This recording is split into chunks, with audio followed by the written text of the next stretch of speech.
আমি মেহেদী হাসান, অনার্স দ্বিতীয় বর্ষে পড়ি। আমার মা বাবা থাকতেও আমি অনাথ। তাদের থেকে অনেক দূরে চলে যাব, যেন আমার মতো একজন কুলঙ্গার ছেলে হিসেবে তাদের পরিচয় না দিই। ট্রেন থেকে নেমে পড়লাম। সাইনবোর্ডে তাকিয়ে দেখি এই জায়গার নাম চাঁদপুর। আমি কিছুক্ষণ স্টেশনে এক চেয়ারে বসে বসে মা বাবা আর ছোট ভাইয়ের কথা মনে পড়ছে, আর দুচোখ বেয়ে শুধু পানি পড়ছে। শুধু একটি মানুষের জন্য আমাকে আমার মা বাবা নিজের বাড়ি থেকে তাড়িয়ে দিলেন। তবে আমিও ভেবে নিয়েছি কোনোদিন নিজের শহরে যাব না, আর মা বাবাকে আমার এই চেহারাও দেখাবো না। আর যে মানুষটার জন্য আমার আজ এই অবস্থা, তাকে আমি কোনোদিন ক্ষমাও করব না, আজীবন ঘৃণা করে যাব।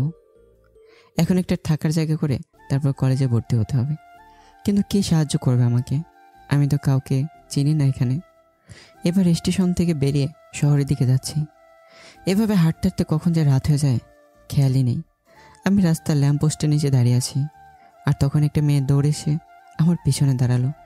তারপর আমি সামনে তাকিয়ে দেখি দুইটা মাতাল লোক মেয়েটাকে তাড়া করছিল। আমাকে দেখে লোক দুটো চলে গেল। এবার আমি মেয়েটির দিকে তাকালাম। ল্যাম্পপোস্টের আলো মেয়েটিকে অনেক সুন্দর লাগছে। আমি বললাম, আপনাকে কেন তাড়া করছিল এই দুটো লোক?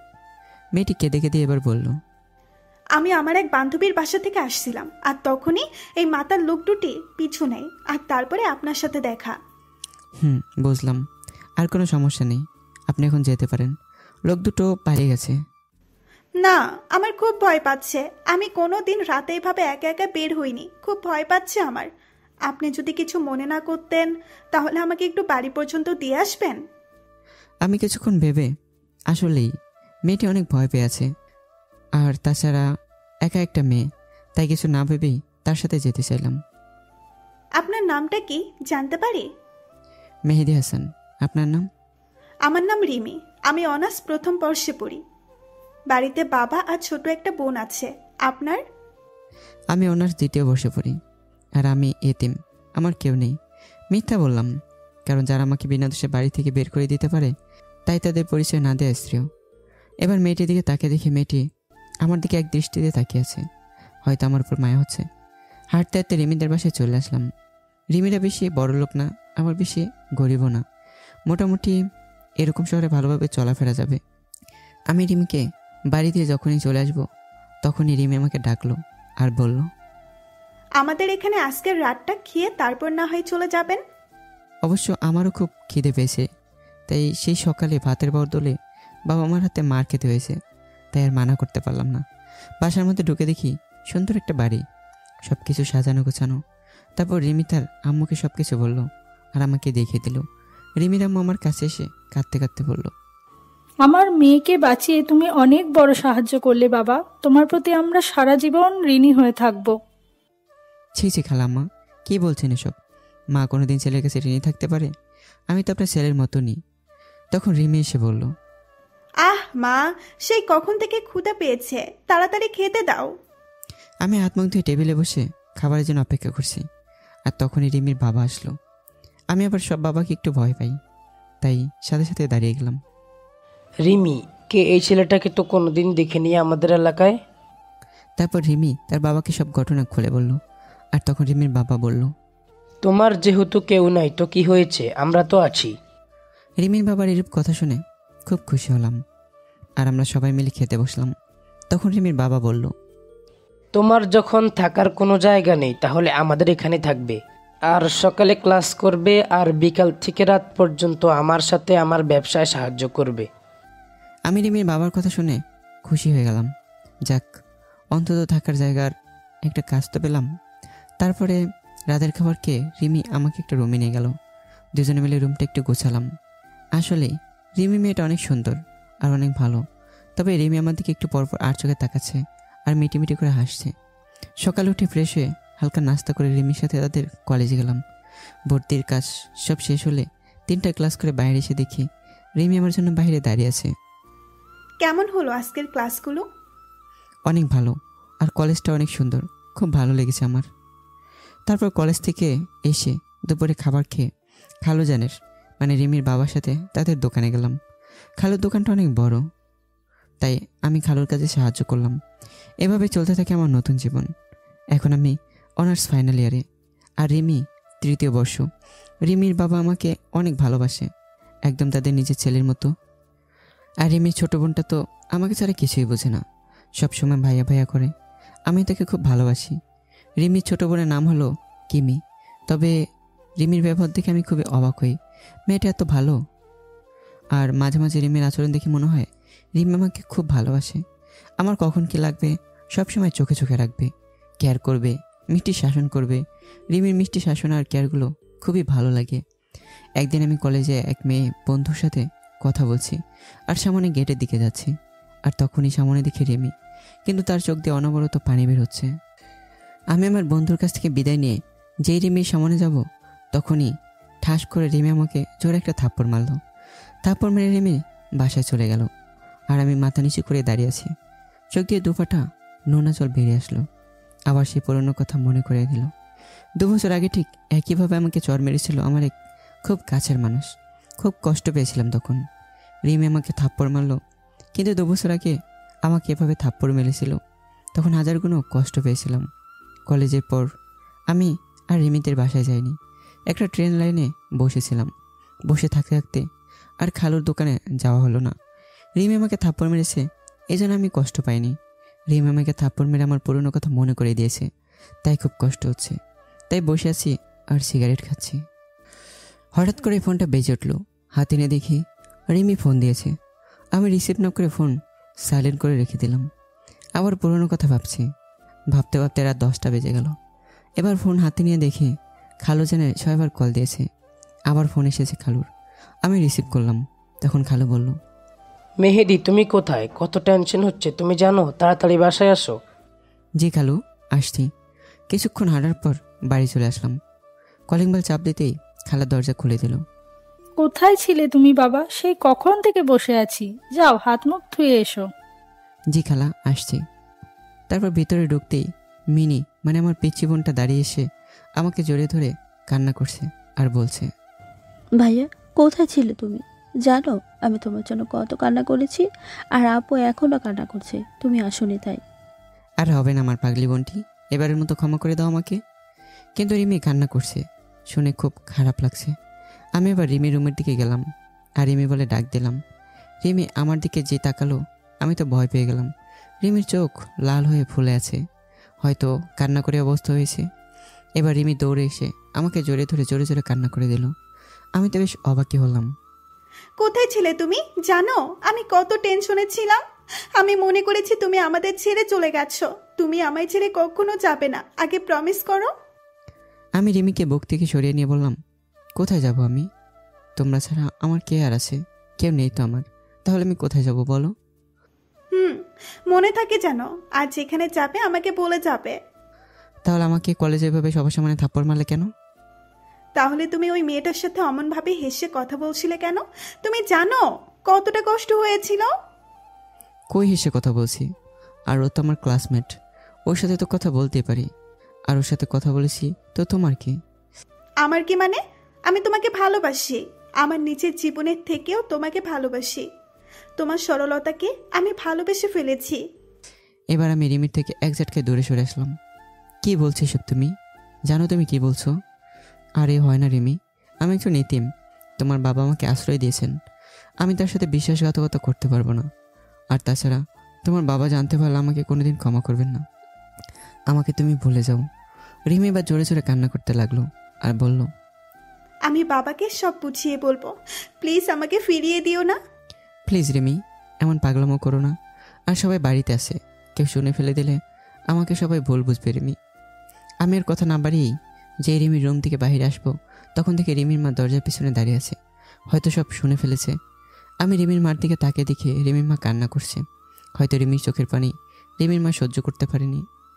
আমি রিমির মায়ের কাছে গিয়ে বললাম, খালাম্মা, রিমির কোনো দোষ নেই, সব দোষ আমার। ওকে কিছু বলবেন না। আর কাল সকালে আমি এই শহর ছেড়ে চলে যাব, শুধু আজকের রাতটুকু থাকতে দিন। খালাম্মা কিছু বলো না, শুধু চোখ দিয়ে পানি পড়ছে। আমি এই বলে নিজের রুমে চলে আসলাম আর রুমের দরজা বন্ধ করে দিলাম আর কান্না করতে লাগলাম। আবার সেই 2 বছর আগের পুরনো কথা মনে পড়ে গেল। সেদিনও ঠিক এভাবে আমাকে একজন জড়িয়ে ধরেছিল আর এই কথাগুলো বলেছিল। তবে সেই কথাটা মিথ্যা আর অভিনয় ছিল। হতে পারে এটাই আমার ন্যায্য পাওনা। পুরনো কথা ভাবতে ভাবতে আবার চোখ দিয়ে অনবরত পানি পড়ছে। এভাবে সারা রাত কাটিয়ে দিলাম। আর এদিকে রিমির মা রাতে ঘটে যাওয়া সব কাহিনী রিমির আব্বুকে বলল। রিমির আব্বু সব শুনে বলল, ছেলেটা বেশ ভালো, খুব সহজ সরল, যেটা বলি সেটা শুনে, কোনোদিন কথার প্রতি খেলাপ করেনি। আর ছেলেটা ভালো শিক্ষিত, রিমির সাথে ভালো মানাবে। আর মিনিকে একেবারে ছোট বোনের মতো দেখে। তাই ভাবছি কাল সকালে মেহেদির সাথে কথা বলে রিমির সাথে বিয়ের কথাটা সেরে ফেলবো। পরের দিন খুব সকালে উঠে আমি আমার ব্যাগপত্র গুছিয়ে রিমির বাবার জন্য একটা চিঠি লিখে সেটা বিছানার উপর রেখে বাড়ি থেকে বেরিয়ে পড়লাম। আবার রেল স্টেশনের দিকে হাঁটতে থাকলাম।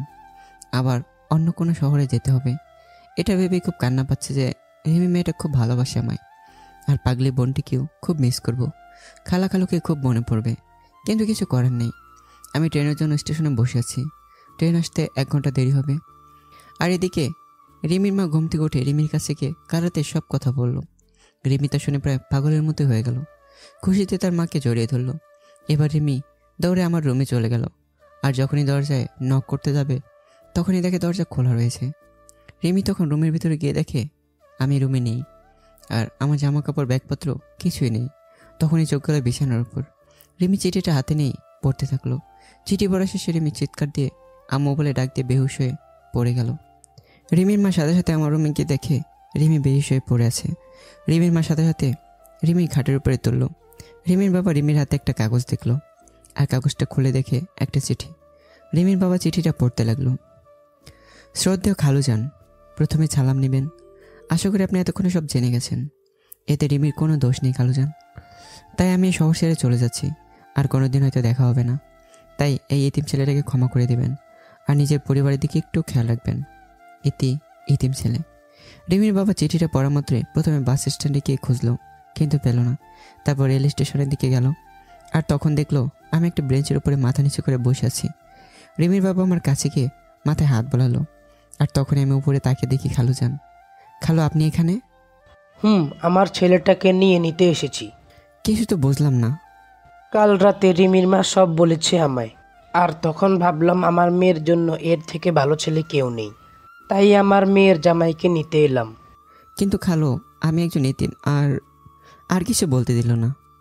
চুপ, আর কোনোদিন নিজেকে এতিম বলবে না, আমরা কেউ না তোমার। তারপর আমি খালুকে জড়িয়ে ধরলাম। তারপর আমি আর খালু বাড়িতে চলে আসলাম। এসে দেখি 2 মহারানী আমার উপর রাগ করে আমার সাথে কথা বলছে না। আমি প্রথমে মিনির কাছে গেলাম, তারপর আমার বোনটিকে কোলে তুলে নিলাম, আর সেই 2 গালে 2টা পাপ্পি দিয়েছি, আর অমনি হেসে দিল। যাক বাবা, ছোটটা তো রাগ ভাঙাতে পারলাম, এখন বড়টাকে দেখতে হবে। আমি রিমির রুমে গেলাম। গিয়ে দেখি রিমি চোখ লাল হয়ে আছে। বুঝতে পারলাম খুব কান্না করেছে। আমি চলে যাওয়ার পর আমি রিমির সামনে গিয়ে বললাম, সরি রিমি, আর কোনোদিন তোমায় ছেড়ে যাব না। দেখলাম রিমির কোনো পাত্তাই নেই। তাই রিমির হাত ধরে সোজা আমার বুকে টেনে নিলাম। রিমি ছাড়ানোর চেষ্টা করছে, কিন্তু পারছে না। প্লিজ রিমি, আমায় তুমি ক্ষমা করে দাও। কথা দিচ্ছি আর কোনোদিন তোমায় ছেড়ে যাব না। না, তোমার কোনো ক্ষমা নেই, আর আমি আপনাকে ভালোবাসি না। সত্যি ভালোবাসো না? না। তাহলে আর কি করার, আবার চলে যাই, আর কোনোদিন আসবো না। এই কথা বলে যে আসতে যাব, আর তখনই রিমি আমাকে শক্ত করে জড়িয়ে ধরলো। না, তোমাকে কোনো দিন যেতে দেব না। তোমাকে শক্ত করে জড়িয়ে ধরে রাখবো। আমিও পাগলিটাকে শক্ত করে জড়িয়ে ধরলাম। হঠাৎ করে রিমির ছোট বোন মিনি চলে আসলো। কি ভাইয়া, বউকে পেয়ে নিজের বোনকে ভুলে গেলে? আরে আমার পিচ্ছি বুড়িটা, তোমাকে আমি ভুলে যেতে পারি? তুমি আমার কলেজার ছোট্ট পিচ্ছি বোন। এই বলে মিনিকে কোলে তুলে নিলাম। আর সেই সময় 2 বোন আমার 2 গালে একটা করে পাপ্পি দিল। তারপর দুজনকে জড়িয়ে ধরলাম। সবাই মিলে রাতে খাবার খাচ্ছি। তখন রিমির বাবা বলল, আগামী পরশুদিন তোমাদের বিয়ে, তোমাদের কোনো আপত্তি আছে? রিমি দেখলাম লজ্জায় মাথা নিচু করে বসে আছে। আমি বললাম, না খালু, আমার কোনো আপত্তি নেই। রিমির আপত্তি আছে কিনা শোনেন। রিমি লজ্জা মাখা কণ্ঠে বলল, না, আমারও কোনো আপত্তি নেই। তারপর আমরা আবার খেয়ে যে যার রুমে গিয়ে শুয়ে পড়লাম। কিছুক্ষণ পর আমার রুমের দরজা খোলার আওয়াজ পেলাম। তাকে দেখে রিমি আমার রুমে আসছে। রিমি, তুমি এখানে? এ রাতে কি করছো এখানে? কেউ দেখে ফেললে কি বলবে সবাই? কেউ দেখবে না, আর আমি আমার হবু স্বামীর রুমে আসছি, তাতে কার কি আসে যায়? কিন্তু আমাদের তো এখন বিয়ে হয়নি। তুমি যাও, এখন কেউ দেখলে খারাপ ভাববে। না, আমি যাব না। যদি তুমি আজকের মতো কাল সকালেও যদি তুমি চলে যাও, তাই আমি আজ রাতে তোমার সাথে থাকবো। কি বলছো তুমি? তোমার মাথা ঠিক আছে? বিয়ের আগে একটা ছেলে আর একটা মেয়ে একসাথে ঘুমাবে? আর আমি কোথায় যাব তোমাকে ছেড়ে? তা আমি শুনবো না। আমি আছি এখানেই তোমার সাথে ঘুমাবো। আর কেউ যদি আমাকে রাখতে না চায় তাহলে আমি সারা রাত বসে বসে কান্না করব। আচ্ছা ঠিক আছে, তুমি বিছানায় ঘুমাও, আমি নিচে শুয়ে পড়ছি। না, তুমি আমার সাথে বিছানায় ঘুমাবে। এত চিল্লাচ্ছ কেন? কেউ শুনে ফেলবে। তুমি বিছানায় না আসলে আমি আরো চিল্লাবো। আচ্ছা ঠিক আছে, বিছানায় ঘুমাবো। আমি এবার বিছানায় গিয়ে খাটের এক পাশে শুয়ে পড়লাম, আর রিমি আমার আরেক পাশে শুয়ে পড়লো। শুয়ে শুয়ে দুজনে গল্প করছি, আর তখনই রিমি আমাকে জড়িয়ে ধরলো। আমিও রিমিকে জড়িয়ে ধরলাম। তারপর দেখি রিমি মুখ উঠে আমার দিকে এক দৃষ্টিতে তাকিয়েছে, আর আস্তে আস্তে রিমি আমার এত কাছে চলে আসলো। রিমির নিঃশ্বাসের শব্দ শোনা যাচ্ছে, আর গরম নিঃশ্বাস আমার মুখে আশ্রয় পড়ছে। তারপর রিমি আমার ঠোঁটে ঠোঁট রাখলো। আহ, সে কি অনুভূতি, সেটা বলে বোঝাতে পারবো না। এভাবে প্রায় 8 মিনিট পর রিমি আমাকে ছেড়ে দিল। দুজনে প্রায় পাগলের মতো হাঁপাচ্ছি। তারপর রিমি আমার বুকে মাথা রাখলো আর বলল, কখনো আমাকে ছেড়ে চলে যাবে না তো? না পাগলি, আমি তোমাকে ছেড়ে কোথাও যাব না। তাই বলে রিমি শক্ত করে বুকের সাথে জড়িয়ে ধরলাম। রিমি আমাকে শক্ত করে জড়িয়ে ধরলো। তারপর রিমির কপালে একটা ভালোবাসার পরশ এঁকে দিলাম আর ঘুমিয়ে পড়লাম। সকালে উঠে দেখি রিমি এখনও ঘুমিয়ে আছে। কি অপূর্ব লাগছে রিমিকে। চুলগুলো এলোমেলোভাবে মুখের উপরে রয়েছে। আমি রিমির মাথায় আরেকটা ভালোবাসার পরশ এঁকে দিলাম, আর তখনই রিমি উঠে পড়ল। রিমি উঠে আমার গালে একটা কিস করে উঠে ফ্রেশ হয়ে সকালে নাস্তা করে দুজন একসাথে কলেজে গেলাম। আজ আমাদের বিয়ে হয়ে গেল। বেশি একটা আয়োজন করা হয়নি, ভালোভাবে আমাদের বিয়েটা সম্পূর্ণ হয়ে গেল। রিমি এখন বাসর করে অপেক্ষা করছে, আর আমি ছাদের উপর বসে বসে পুরনো কথা ভাবছি, আর দু চোখ বেয়ে অজর ধারায় পানি পড়ছে। হঠাৎ করে কারো হাত আমার কাঁধের উপরে অনুভব করলাম। তাড়াতাড়ি করে চোখের পানি মুছে পিছনে করে দেখি রিমি দাঁড়িয়ে আছে বিয়ের সাজে। রিমি, তুমি এখানে কেন আসতে গেলে? আমি এখনই নিচে নামছিলাম। তুমি কান্না করছো কেন? কোনো অন্যায় করেছি আমরা বা আমি? হে পাগলি, তুমি অন্যায় করবে কেন? তোমায় তো আমি খুব ভালোবাসি। তাহলে কান্না করছো কেন? আসলে আমার মা বাবার কথা খুব মনে পড়ছে, তাই একটু কান্না পাচ্ছিল। কান্না করে আর কি হবে? চলো নিচে চলো। না, আমি যাব না। কেন যাবে না? আমাকে কোলে নিতে হবে। রিমিকে কোলে নিয়ে নিচে চলে আসলাম।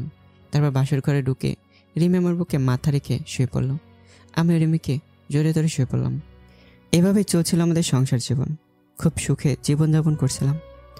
বেশ 7 মাস পর এখন রিমিদের ব্যবসা পুরোপুরি আমি দেখাশোনা করি। একদিন হঠাৎ করে কেউ পিছন থেকে মেহেদি বলে ডাক দিল। আমি পিছনের দিকে তাকিয়েই বিরাট বড় শখ খেলাম। মনে হলো আমি নিজেই হারিয়ে ফেলেছি।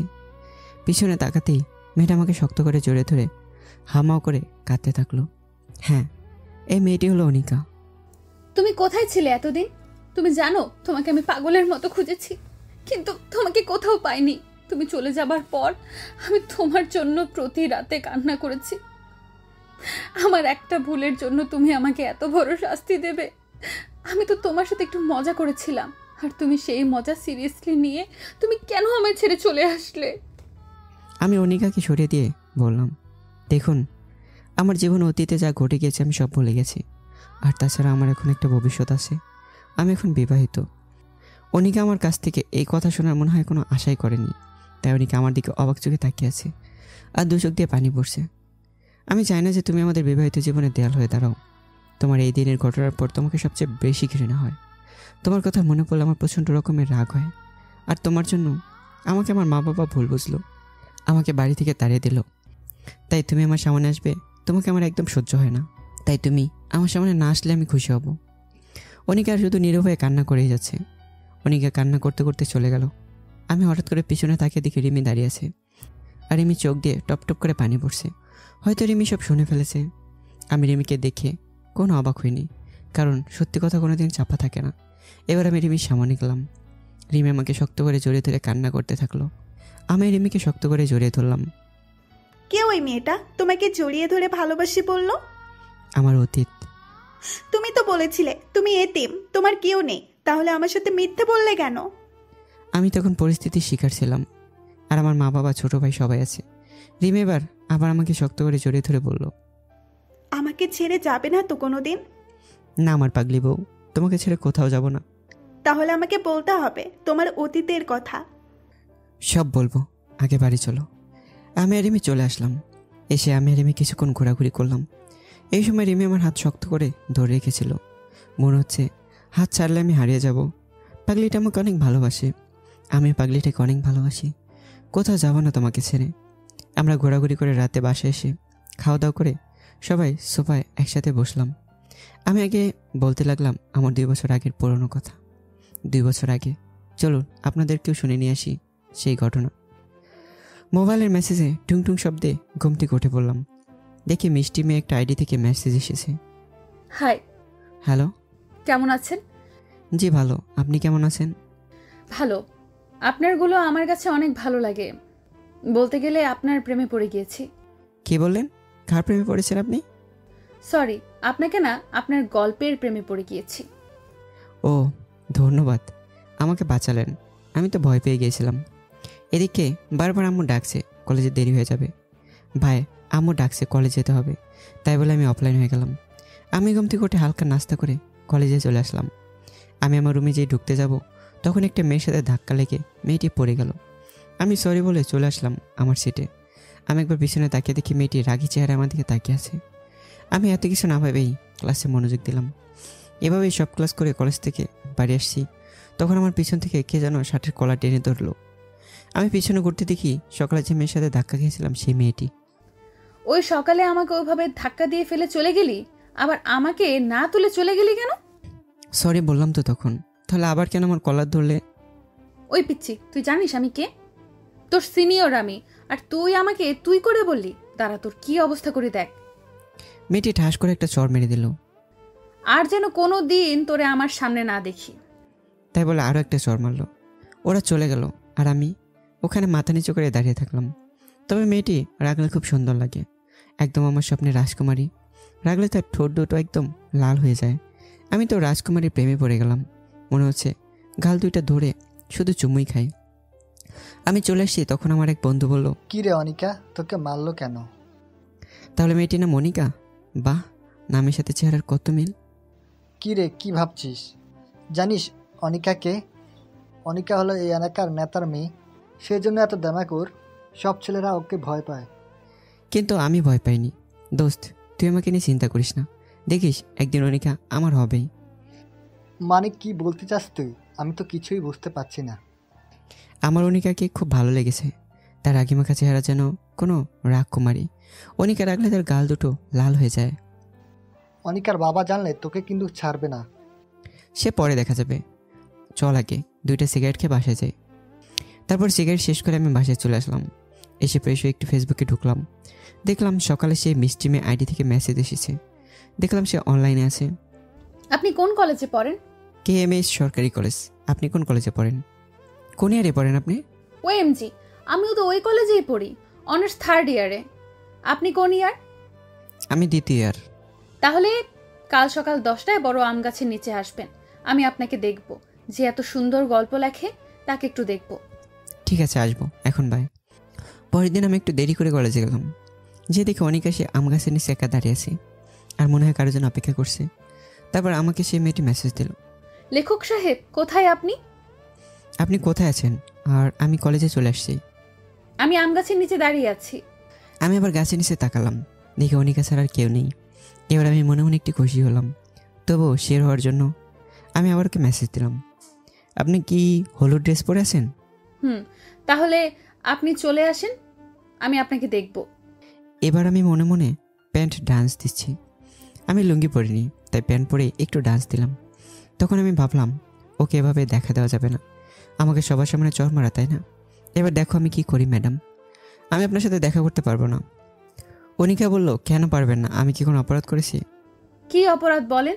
যদি সত্যিই আমি কোনো অপরাধ করে থাকি তাহলে সেগুলো আমি সব শুধরে নেব। তুমি তোমার বাবার পর কলেজে দেখাতে পারবে না, আর সবার সাথে ভালো ব্যবহার করতে হবে। আর গতকাল তাকে কলেজে এসে চড় মেরেছ, তাকে সরি বলতে হবে, আর তার সাথে ফ্রেন্ডশিপ করতে হবে। যদি এসব কথা মানতে পারো তাহলে আমার সাথে তুমি দেখা করতে পারবে। আমি রাজি, আমি সব করতে পারবো। তারপর আমি ক্লাসরুমে চলে যাচ্ছি। তখন অনিকা আমার সামনে আসলো। আই পিচ্ছি শোন। জি বলেন। কাল তোকে চড় মারার জন্য সরি। আর আমরা কি ফ্রেন্ড হতে পারি? আমার দিকে হাত বাড়িয়ে দিয়ে বলল। এবার আমি না করে দিলাম, অনিকাকে একটু ভোকাতে হবে। আমিও কম কিসের, আমাকে চড় মারা, তাই না? এবার দেখবে কত ধানে কত চাল। কেন করবে না আমার সাথে বন্ধুত্ব? আর আমি বললাম তো কালকের জন্য সরি। আমি আপনার সাথে বন্ধুত্ব করব না। আপনি একটু ভালো না, সবসময় ছেলেদের সাথে খারাপ ব্যবহার করেন। যদি আবার আমার সাথে করেন। আমি বললাম তো সরি। আর কালকে আমার মাথা ঠিক ছিল না, একটু রাগ করে বাসা থেকে বের হয়েছিলাম, তাই তোকে ওই চড়টা মারছিলাম। ও, তাহলে অন্যের উপর রাগ আমার উপর ছাড়লেন? আমি আসলেই সরি। আর কোনো দিন তোকে কেন, আর কোনো ছেলেকে মারবো না। এবার তো আমার সাথে বন্ধুত্ব কর। ওকে, বন্ধুও করতে পারি, কিন্তু একটা শর্ত আছে। কি শর্ত বলো?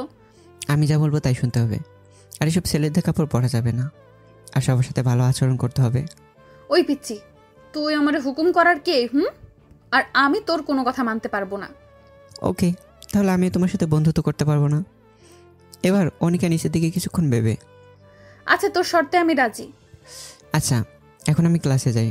আর হ্যাঁ, আরেকটা কথা, কলেজ শেষে আমার জন্য দাঁড়িয়ে থাকবে, একটা কাজ আছে। তাই বলে আমি ক্লাসে চলে আসলাম। আসলে অনিকা জানে না যে ফেসবুকের মেহেদি হাসান আর আমি একই মানুষ। আসলে কোনো দিন পিক দিইনি তো, তাই চিনতে পারিনি। এসে দেখি স্যার এখনও ক্লাসে আসেনি, তাই একটু ফেসবুকে ঢুকলাম। ফেসবুকে ঢুকে দেখি অনিকা মেসেজ দিয়েছে আর অ্যাক্টিভও আছে। তুমি যা বলছো আমি তাই করেছি। আমি ওই ছেলেটার সাথে বন্ধুত্ব করেছি। এবার তো তুমি আমার সাথে দেখা করো।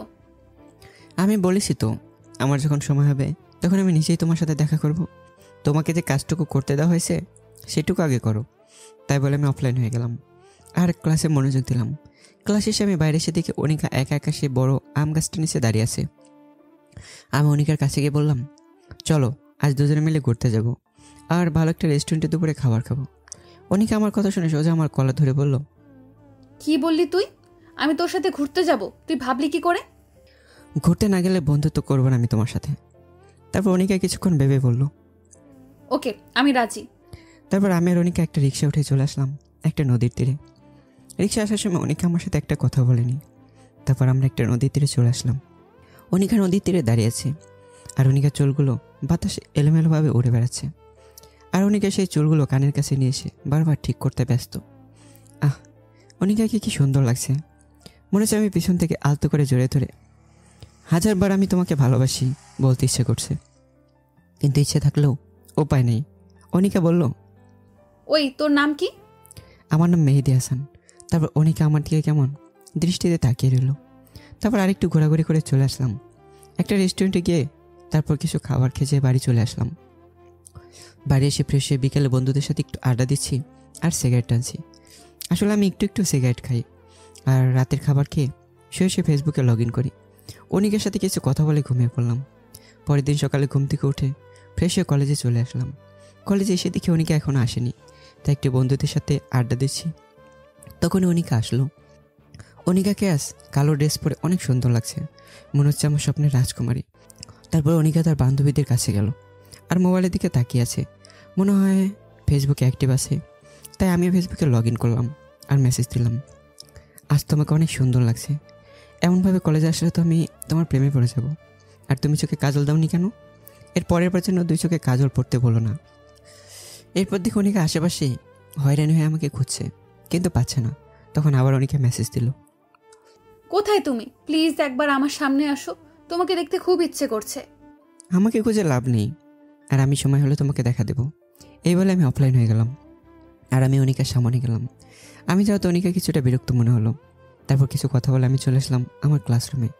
ক্লাস 3টে শেষ হওয়ার পর স্যার একটু আসতে লেট হচ্ছে বলে আমরা সবাই মিলে আড্ডা দিচ্ছি। আর দেখি অনিকা তখন তার বেশ কয়েকটা বান্ধবী আসলো আমাদের রুমে। আর সবার উদ্দেশ্যে অনিকা বলল, এখানে মেহেদি হাসান বলে কেউ আছে? সবাই বলল চিনি না। আসলে আমার কলেজে অন্য নাম দেয়া আছে, তাই সবাই সেই নামেই চেনে। আর মেহেদি হাসান এই নামটি আমার কয়েকটা বন্ধু ছাড়া আর কেউ জানে না। তারপর অনিকা মোবাইলটা বের করে আমার আইডিটা বের করে বলল, এই আইডিটাকে চেনো?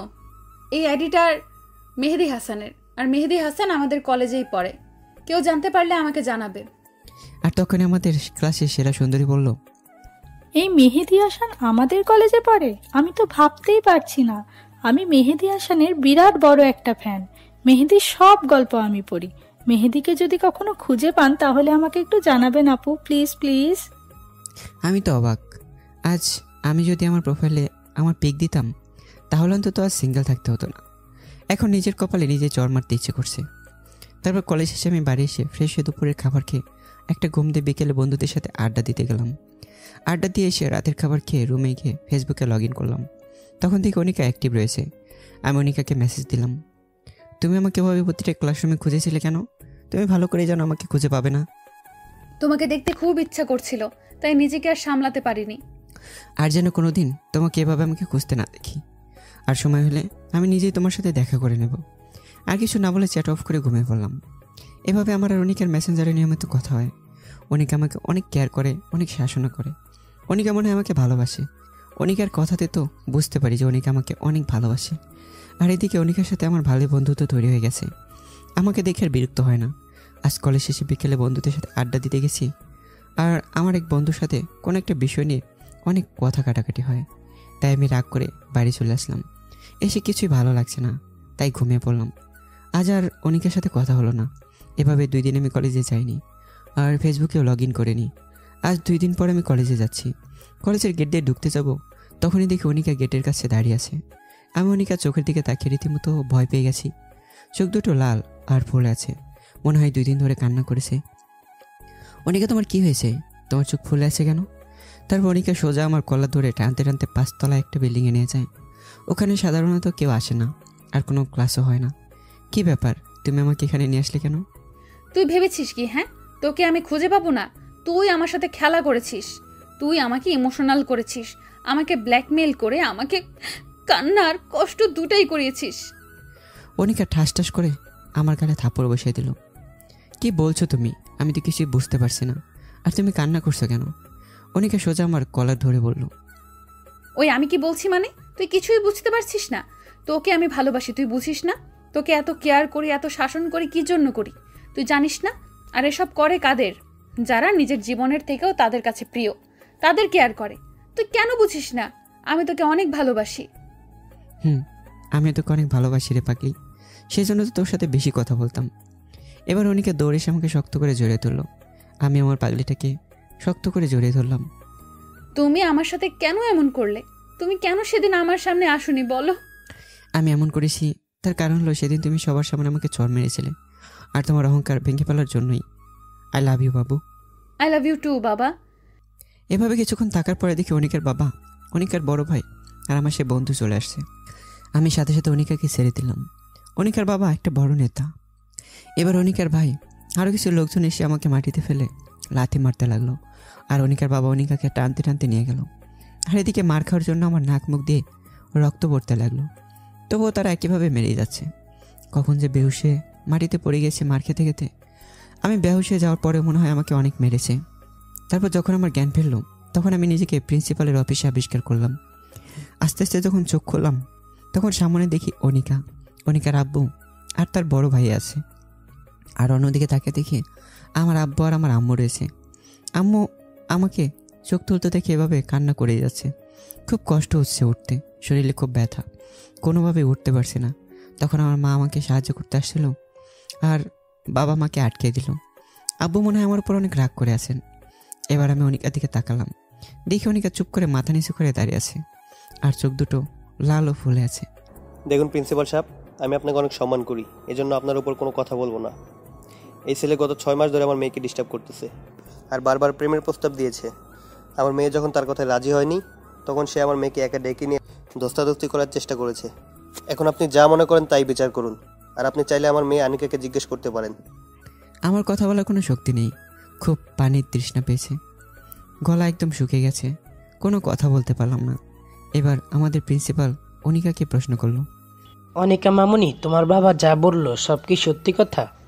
অনিকা মাথা নিচু করে চুপ করে আছে। তুমি ভয় পাচ্ছ মামুনি? এখানে ভয় পাওয়ার কি আছে? তুমি নির্ভয়ে বলো মামুনি, কেউ তোমাকে কিচ্ছু বলবে না। আমি নিশ্চিত ছিলাম যে অনিকা আমাকে ভালোবাসে, সে মিথ্যা বলবে না। কিন্তু অনিকা আমার ভালোবাসাকে অপমান করলো, আমার বিশ্বাসকে মাটি চাপা দিল, আমাকে মিথ্যা অপবাদে ফাঁসিয়ে দিল, যা আমি কোনোদিন অনিকার কাছে আশাই করিনি। হ্যাঁ স্যার, ওই ছোট লোকের বাচ্চাটা আমাকে প্রতিদিন ডিস্টার্ব করতো। আমি প্রতিদিন মানা করার পরেও আমাকে প্রতিদিন ডিস্টার্ব করতো। আজ আমি ওকে চড় মারতে গিয়েছি, তখন আমাকে টানতে টানতে 5 তলায় নিয়ে গিয়ে আমাকে। আমি অনিকার কথা শুনে আমার মাথায় আকাশ ভেঙে পড়লো। আমি এক দৃষ্টিতে অনিকার দিকে তাকিয়ে আছি। অনিকা আমাকে এভাবে মিথ্যা অপবাদ দেবে আমি কখনো স্বপ্নেও ভাবতে পারিনি। অনিকার কথা শুনে আমার ভীষণ কষ্ট হচ্ছে। আমার বুকের মধ্যে অজানা একটা ব্যথা উঠল। মেহেদি, তোমার থেকে আমি এরকম আশা করিনি। তোমাকে এখন এই কলেজ ছেড়ে চলে যেতে হবে, তাও আবার বিনা নোটিশে। আমি স্যারের কথা শুনে বেশি একটা কষ্ট পাইনি, যতটুকু কষ্ট অনিকার আচরণে পেয়েছি। আমার বাবা মা কোনো কথাই বলেনি, মাথা নিচে করে দাঁড়িয়ে আছে, আর আমার মা কান্না করেই যাচ্ছে। বাবা মা আমাকে রেখেই তারা বাড়িতে চলে আসলো, আর অনিকাকে তার বাবা আর ভাই নিয়ে গেল। অনিকা আমার দিকে অবাক দৃষ্টিতে তাকিয়ে আছে, কিন্তু তার এইভাবে তাকানো দেখে অনিকার প্রতি আমার প্রচণ্ড ঘৃণা হতে লাগলো। হ্যাঁ, এই মেয়েকে আমি সবচেয়ে বেশি ঘৃণা করি। সে আমাকে কীভাবে ঠকাতে পারলো, কীভাবে পারলো এই কাজটা করতে অনিকা? আমি আবার কান্না শুরু করে দিলাম। তখন আমার বেস্ট ফ্রেন্ড এসে আমাকে ধরে ওঠালো, কিন্তু আমার ওঠার শক্তিটুকুও নেই, প্রচণ্ড কষ্ট হচ্ছে উঠতে। তারপর রাজু আর আমার একটা বন্ধু আমাকে বাড়ি নিয়ে এলো। বাড়িতে আসতেই আবারও বাবা হুঙ্কার শুনতে পেলাম। ওই জানোয়ারটাকে কেন এনেছিস? ওই হারামের বাচ্চার কোনো জায়গা নেই বাড়িতে। আজ তোর জন্য আমার মান সম্মান সব কিছু শেষ হয়ে গেল। তোর জন্য আমি প্রথম মাথা নিচু করলাম। তোকে আমার ছেলে হিসেবে পরিচয় দিতে ঘৃণা উঠছে। তোর ওই বাড়িতে কোনো জায়গা নেই, তুই বেরিয়ে যা আমার বাড়ি থেকে। আজ থেকে আমার কোনো ছেলে নেই, তুই বেরিয়ে যা আমার বাড়ি থেকে। মা কয়েকবার বাবাকে বোঝানোর চেষ্টা করছে, কিন্তু লাভ হলো না। আমার মাকে শেষবারের মতো কথা বলতেই দিল না। আমি কান্না করতে করতে চলে আসলাম আমার বন্ধুদের সাথে বন্ধুর বাড়ি। আমি যদি সুস্থ থাকতাম তাহলে আমার বাবাও মনে হয় আমাকে মারতো, কিন্তু আমার এই অবস্থা দেখে হয়তো আমাকে আর মারেনি। আজ থেকে আমি এতিম হয়ে গেলাম, আর কেউ নেই আমার এই পৃথিবীতে। সবাই আমাকে ভুল বুঝে অবহেলা করলো। সব কিছু মেনে নেওয়া যায়, কিন্তু আপনজনের অবহেলা মেনে নেওয়া যায় না। প্রচণ্ড কষ্ট হচ্ছে আমার, এক পা হাঁটারও শক্তি নেই আমার। সব বন্ধুরা আমাকে সাহায্য করে আমার বন্ধু রাজু তার বাসায় নিয়ে আসলো। রাজু সব জানতো আমার আর অনিকার ব্যাপারে। আমি কিছুদিন রাজুদের বাসায় থেকে সুস্থ হয়ে নিলাম। আমার প্রতি রাতে প্রচণ্ড কান্না পেত, সেই কান্না দেখার মতো কেউই নেই। অনিকার প্রতি আমার প্রচণ্ড ঘৃণা জন্মেছে, আর আমার বাবার প্রতি খুব অভিমান সৃষ্টি হলো। আজ 15 দিন পর একটু সুস্থ হলাম, তাই আমার বন্ধু রাজুর সাথে কলেজে গেলাম টিসি নিয়ে আসতে। আমি আস্তে আস্তে গেট দিয়ে ঢুকলাম। সবাই কেমন যেন আমার দিকে তাকিয়ে আছে। একটু সামনে যেতে দেখি অনিকা আমার সামনে দাঁড়িয়ে আছে। আমার তখন একটা চরম পর্যায়ে উঠে গেল। আমি রাগটাকে কন্ট্রোল করে পাশ কাছে চলে আসতে যাব, তখন অনিকা আমার পিছনে থেকে আমাকে জড়িয়ে ধরল। আমি এক ঝটকে অনিকাকে সরিয়ে দিলাম। মেহেদি, আমার কথাটা শোনো প্লিজ। সেখানে আমার কোনো চুপ, আর একটা কথা বলবে না। তোমার নিজের থেকেও বেশি ভালোবাসতাম। সেদিন তোমার বলা কথাগুলো শুনে আমি প্রায় মৃতই হয়ে গেছি। তোমার জন্য আমার মা বাবা আমাকে বলবো যে বাসা থেকে বের করে দিয়েছে। তোমার জন্য আমার বাবার মান সম্মান নষ্ট হয়েছে। কি চাও তুমি বলো? এই ছোটো লোকের বাচ্চার মৃত্যু চাও তুমি? ওকে, মরে যাবো আমি, তার আগে তুমি এই চেহারাটা আমাকে আর দেখাবে না।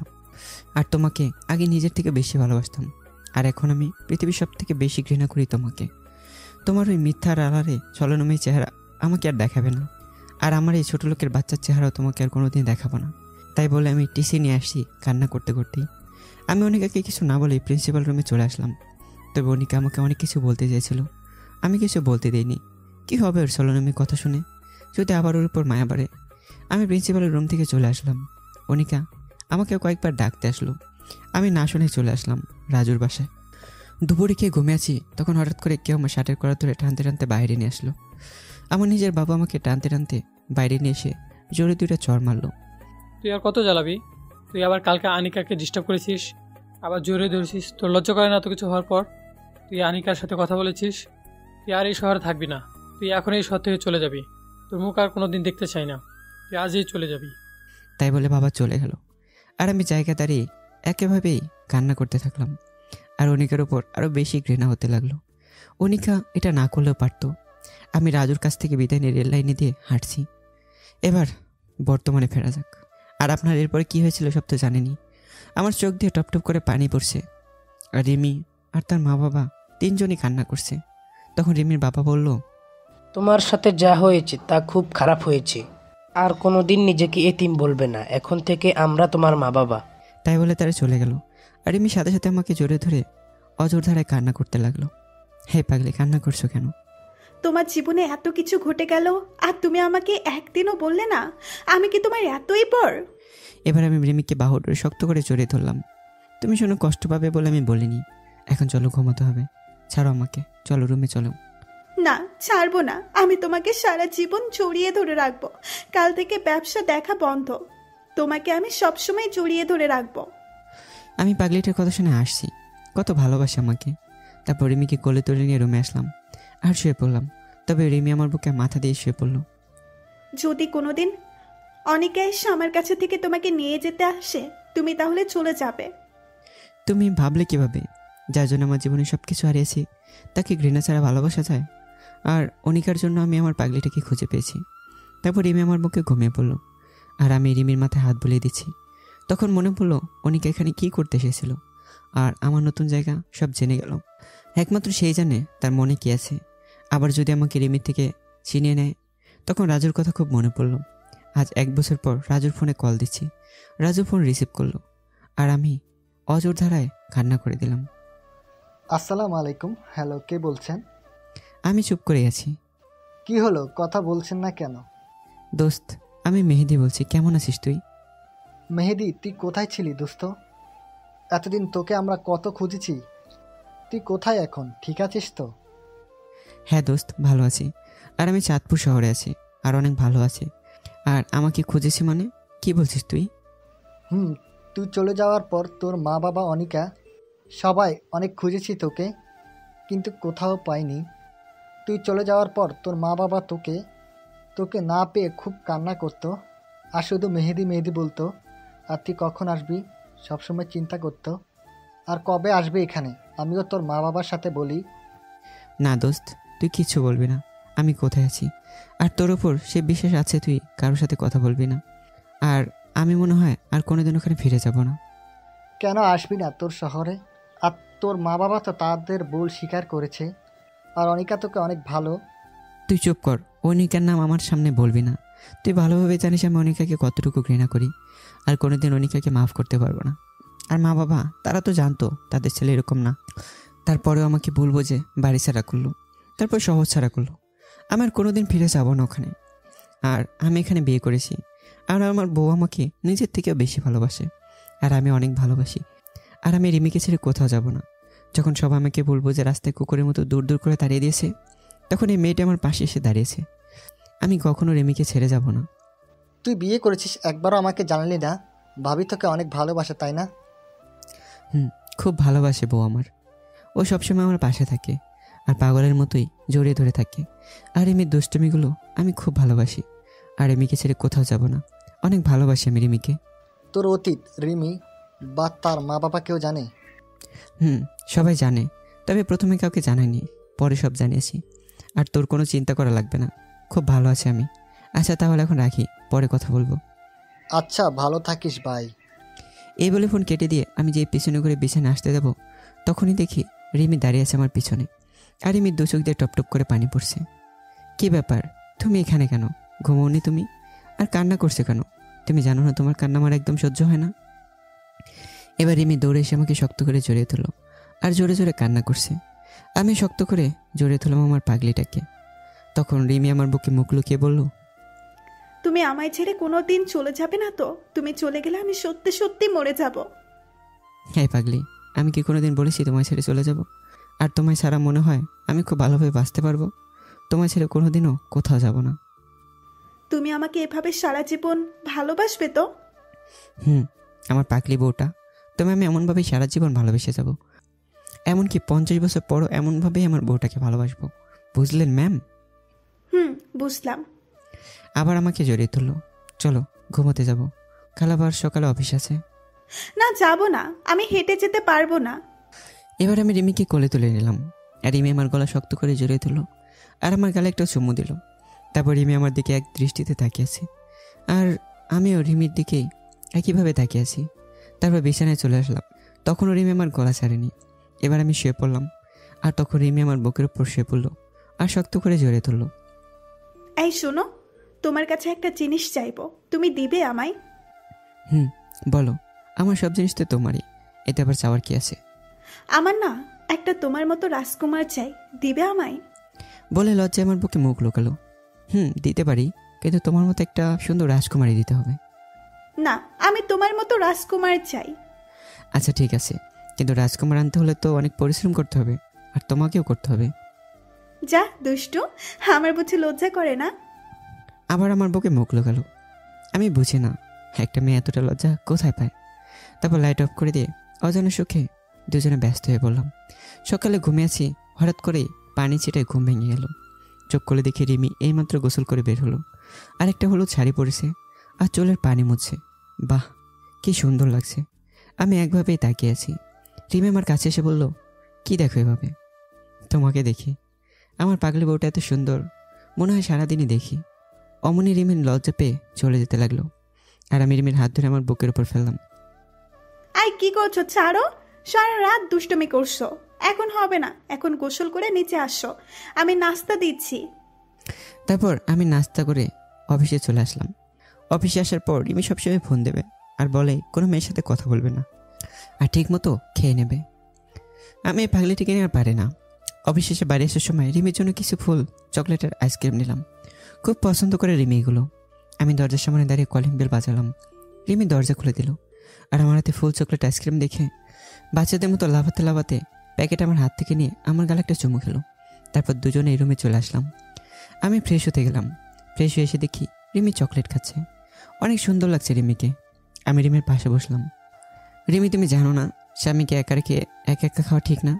তুমি জানো না আমি দুইটা জিনিস কোনোদিন ভাগ দেব না?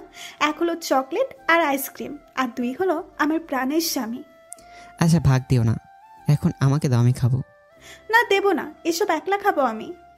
ওকে, তুমি সব খাও, আমি খাবো না। তাই বলে মিথ্যা রাগ দেখিয়ে বেলকনিতে চলে আসলাম, আর বাইরের দিকেই তাকিয়ে থাকলাম। আমি জানি রিমি এখন কান্না করে আমাকে জড়িয়ে ধরবে, আর তখনই রিমি আমার পিছন থেকে জড়িয়ে ধরলো। আমি একটু রাগ দেখে রিমিকে সরিয়ে দিলাম। রিমি এবার কান্না করে দিল, আর রিমি আমার সামন থেকে জড়িয়ে ধরলো আর কান্না করছে। এবার আমি রিমিকে বললাম, হ্যাঁ পাগলি, কান্না করছো কেন তুমি? তুমি জানো না, তুমি যদি আমার উপর রাগ করে থাকো তাহলে আমি সহ্য করতে পারি না। আর আমার পাগলিটার চোখের পানি যে সহ্য করতে পারি না। তারপর রিমি পিছন থেকে একটা আইসক্রিম বের করে আমার সামনে ধরলো। আমি খাবো না, আমাকে জোর করে খাইয়ে দিল। তারপর আমি রিমিকে খাইয়ে দিলাম। তারপর বিছানায় শুয়ে পড়লাম, আর রিমি আমার বুকে শুয়ে পড়লো। কিছুদিন পর আমি অফিসে বসে কাজ করছি, তখন রিমি আমাকে ফোন দিয়ে বলল, তুমি তাড়াতাড়ি বাসায় চলে আসো, যত তাড়াতাড়ি পারো বাসায় আসো। আমার কিছু বলার আগে ফোনটা কেটে দিল। আমি তো ভয় পেয়ে গেছি, আমার রিমির উপর কিছু হলো না তো। আমি অফিস থেকে বেরিয়ে খুব তাড়াতাড়ি বাসায় চলে আসলাম। এসে কলিং বেল বাজালাম, আর সাথে সাথে দরজা খুলে গেল। রিমি দরজা খুলে দিল। আমি তখন রিমিকে বললাম, কি হয়েছে তোমার? তুমি ঠিক আছো তো? তোমাকে এমন দেখাচ্ছে কেন? কি হয়েছে তোমার? আমার কিছু হয়নি, দেখো কারা এসেছে, ড্রয়িং রুমে বসে আছে। আমি আস্তে আস্তে ড্রয়িং রুমে আসলাম। এসে বিরাট বড় একটা শট খেলাম। মনে হলো পৃথিবী থেমে গেছে। খুব অবাক হলাম আমি। ড্রয়িং রুমে আর কেউ নেই। আমার মা, বাবা, অনিকা আর অনিকার বাবা আর ভাই বসে আছে। আমি আস্তে আস্তে তাদের কাছে গেলাম। আমি কি করবো কিছুই বুঝে উঠতে পারছি না। তখন আমার মা কান্না করতে করতে আমাকে জড়িয়ে ধরলো। আমিও কান্না করে দিলাম। তুই কোথায় ছিলি বাবা? আমাদের কথা তোর একবারও মনে পড়েনি? তোর আমাদের উপর এত অভিমান? আমরা তো তোকে না বুঝে অনেক কষ্ট দিয়েছি, ক্ষমা করে দে বাবা। আর আমাদের সাথে চল তোর নিজের বাড়ি। মা, কি বলছো তুমি এসব? তুমি কেন ক্ষমা চাচ্ছ? তোমরা তো আমাকে না বুঝে ভুল বুঝেছো। আমি আর কোথাও যাব না, আমি এখানে ভালোই আছি। আর আমি বিয়ে করেছি মা। রিমি, এদিকে আসো। মা, এ হচ্ছে তোমার বৌমা, যে আমাকে অনেক ভালোবাসে, নিজের জীবনের থেকেও বেশি ভালোবাসে। এবার রিমি মাকে সালাম করলো। বাহ, আমার মেয়েটা যে অনেক সুন্দর। এবার আমি অনিকার দিকে তাকালাম। অনিকা মাথা নিচু করে বসে আছে আর পুপিয়ে কান্না করছে।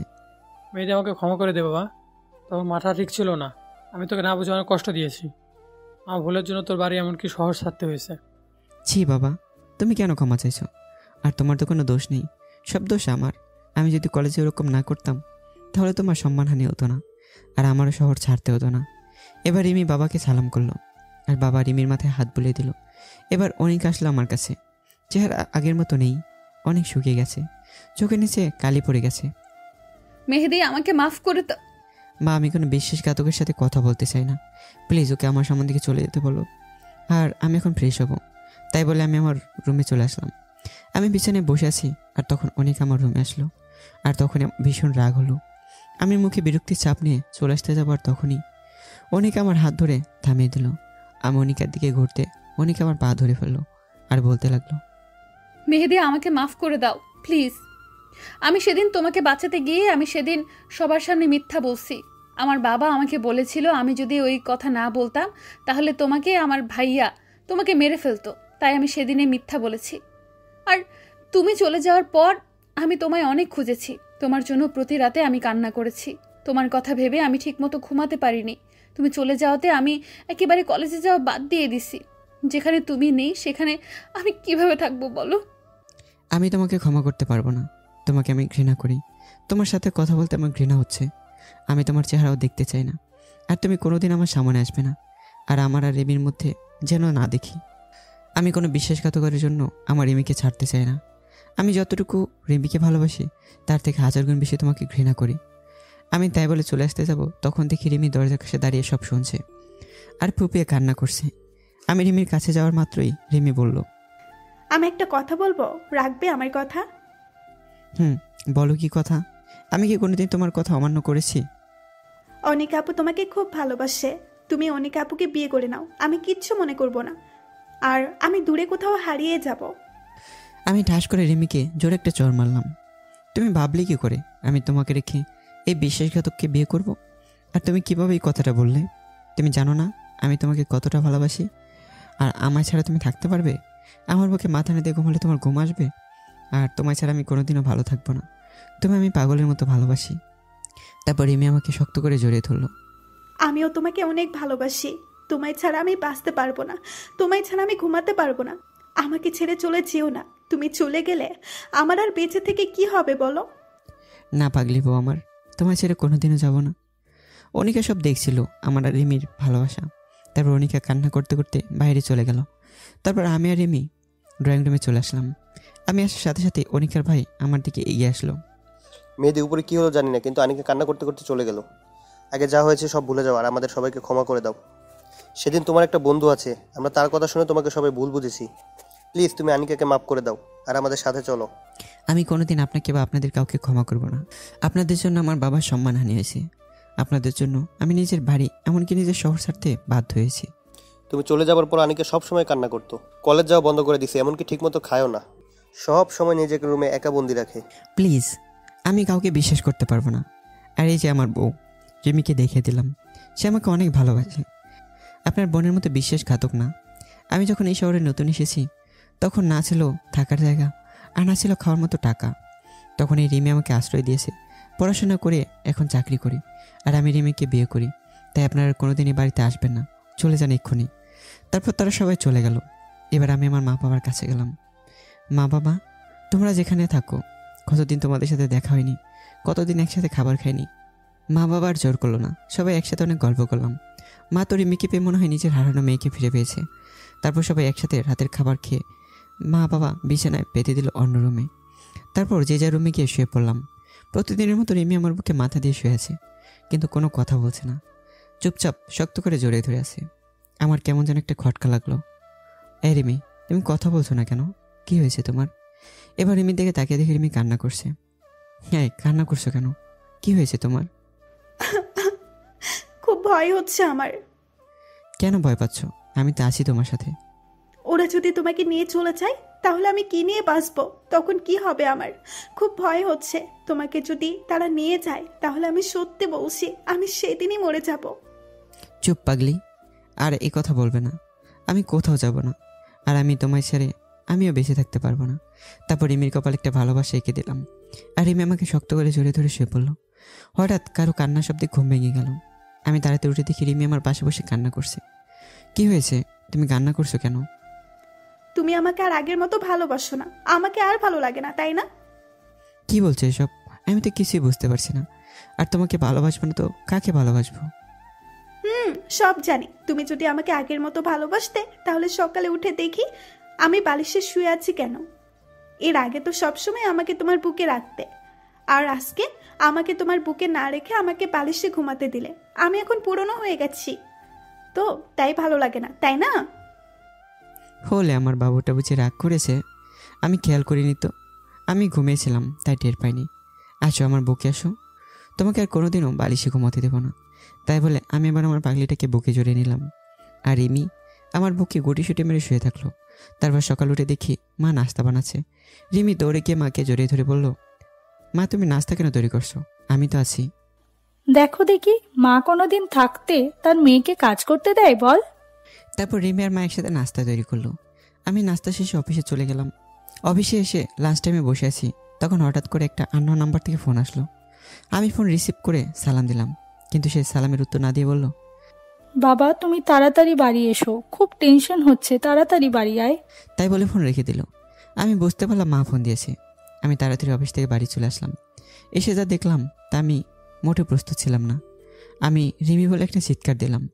আমি বাসায় গিয়ে দেখি রিমি অচেতন হয়ে বিছানায় শুয়েছে আর রিমির মাথায় হাত বুলিয়ে দিচ্ছে। আমি তাড়াতাড়ি রিমির পাশে গিয়ে রিমির মাথাটা আমার কোলে তুলে নিলাম। মা, কি হয়েছে রিমির? ও অচেতন হলো কিভাবে? জানি না বাবা, রুম থেকে কিছু পড়ার শব্দ শুনে রুমে এসে দেখি রিমি এভাবে পড়ে আছে, তারপর তোকে ফোন দিলাম।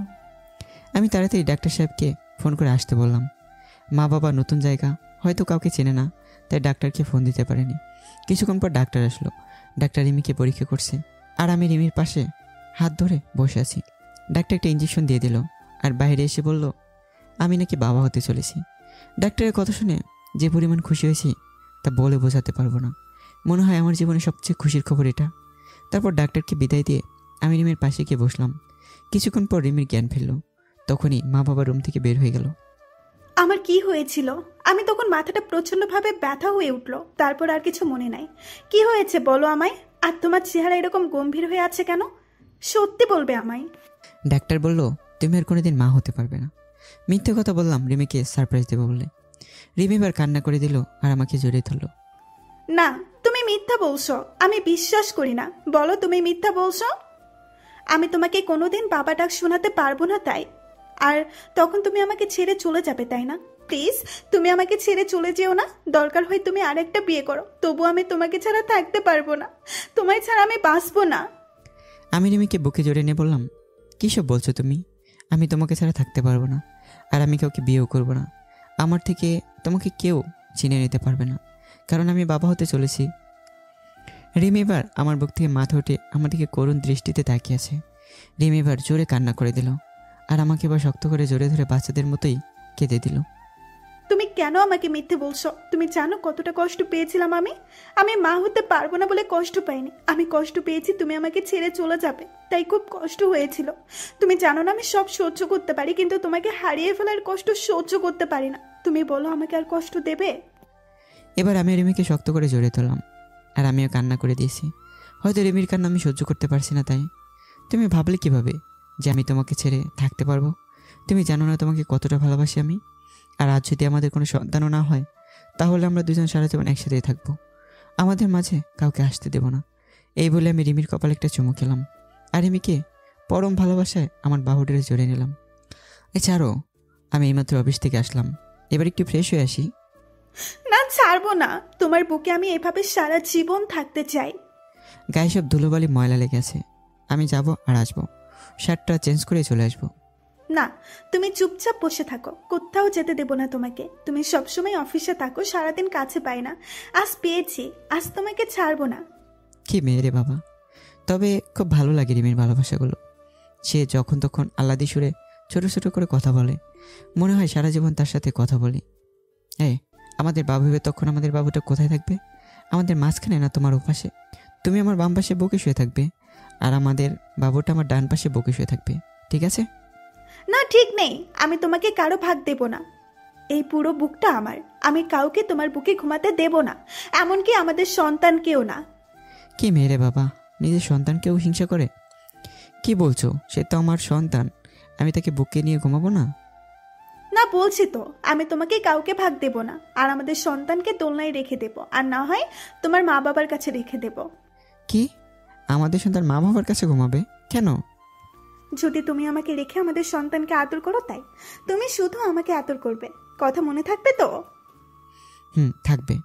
পাগলে একটা, তোমাকে রেখে আমি কাউকে আদর করবো না। তারপর আমি রিমিকে সরিয়ে ফ্রেশ হয়ে রাতের খাবার খাচ্ছি। তখন মা বলল, বাবা মেহেদি, তুই এবার আমাদের সাথে চল, তোর নিজের বাড়িতে তুই যাবি। আর রিমির শরীরের অবস্থা খুব একটা ভালো না, তাই বলছি কি আমাদের সাথে চল, আমি বৌমাকে দেখে রাখবো।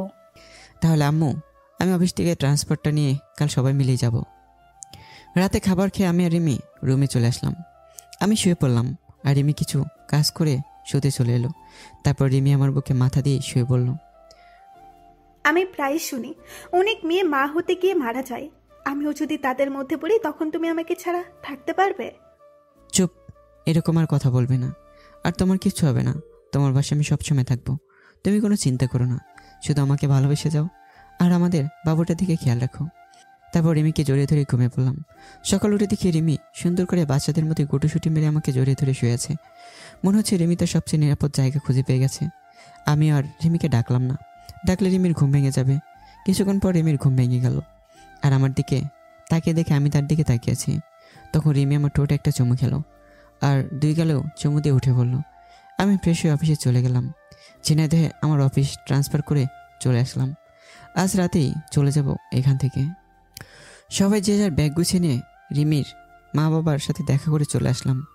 আজ দীর্ঘ 4 বছর পর নিজের শহরে যাচ্ছি। সবাই মিলে বাসে উঠলাম, মা বাবা এক সিটে আর আমি আর রিমি আরেক সিটে। রিমিকে জানালার পাশে বসালাম। রিমি আমার হাত জড়িয়ে ধরে বসে আছে। মনে হচ্ছে রিমি ভয় পাচ্ছে। নতুন জায়গা, নতুন লোক কী হবে সেটা ভেবে মনে হয় একটু নার্ভাস ফিল করছে।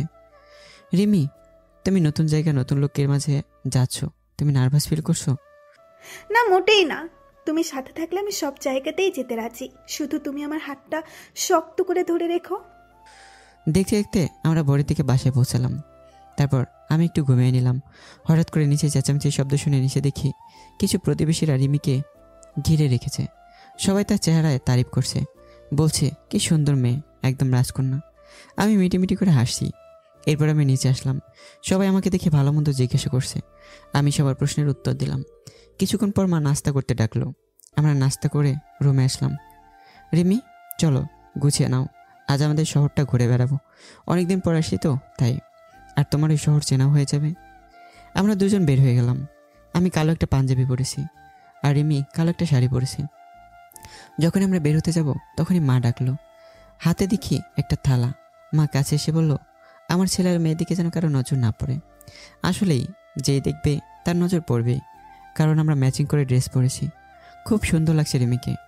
তারপর আমরা সেই কলেজে আসলাম যেখানে আমি পড়তাম, আর অনেকের সাথে পরিচয় ছিল। সেই বড় আম গাছটা এখনও সেভাবে আছে। এরপর আসলাম নদীর পাড়ে।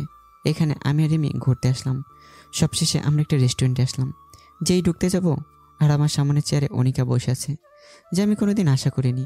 তাকে আমার দেখলে কেমন যেন ভয় করে, যে অনিকার কারণে আমি আবার যদি রিমিকে হারিয়ে ফেলি। আমি এখন অনিকাকে প্রচণ্ড ঘৃণা করি। অনিকার চেহারা আমার কাছে অসহ্য লাগছে। তারপর আমি যেই রিমিকে নিয়ে বাইরে চলে আসতে যাব তখন অনিকা আমাকে ডাকলো।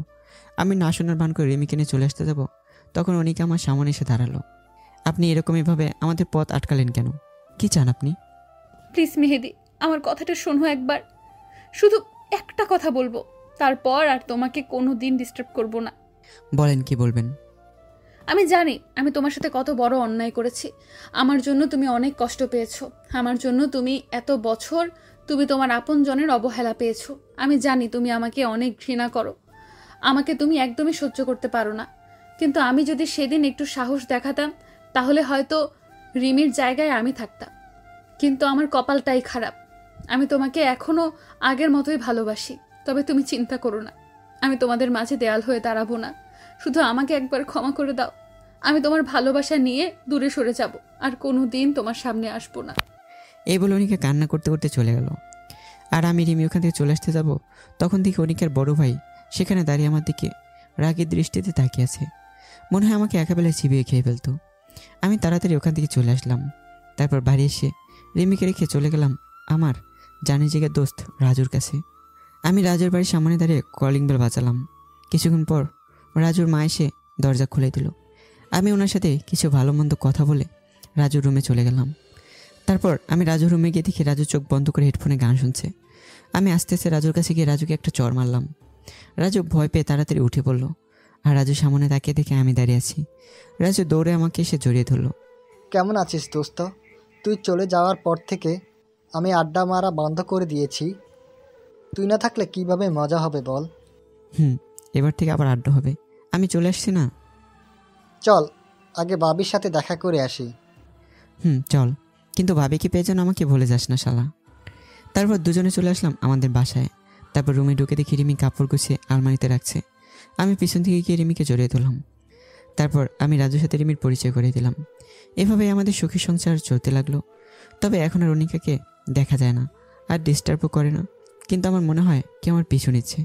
এভাবে আমার আর রিমি সংসার 8 মাস চলে গেল। আজ আমি অফিসে বসে কাজ করছি, তখন আমার বাবা ফোন দিয়ে বলল রিমিকে হাসপাতালে নেওয়া হয়েছে। রিমি ডেলিভারির পেইন উঠেছে।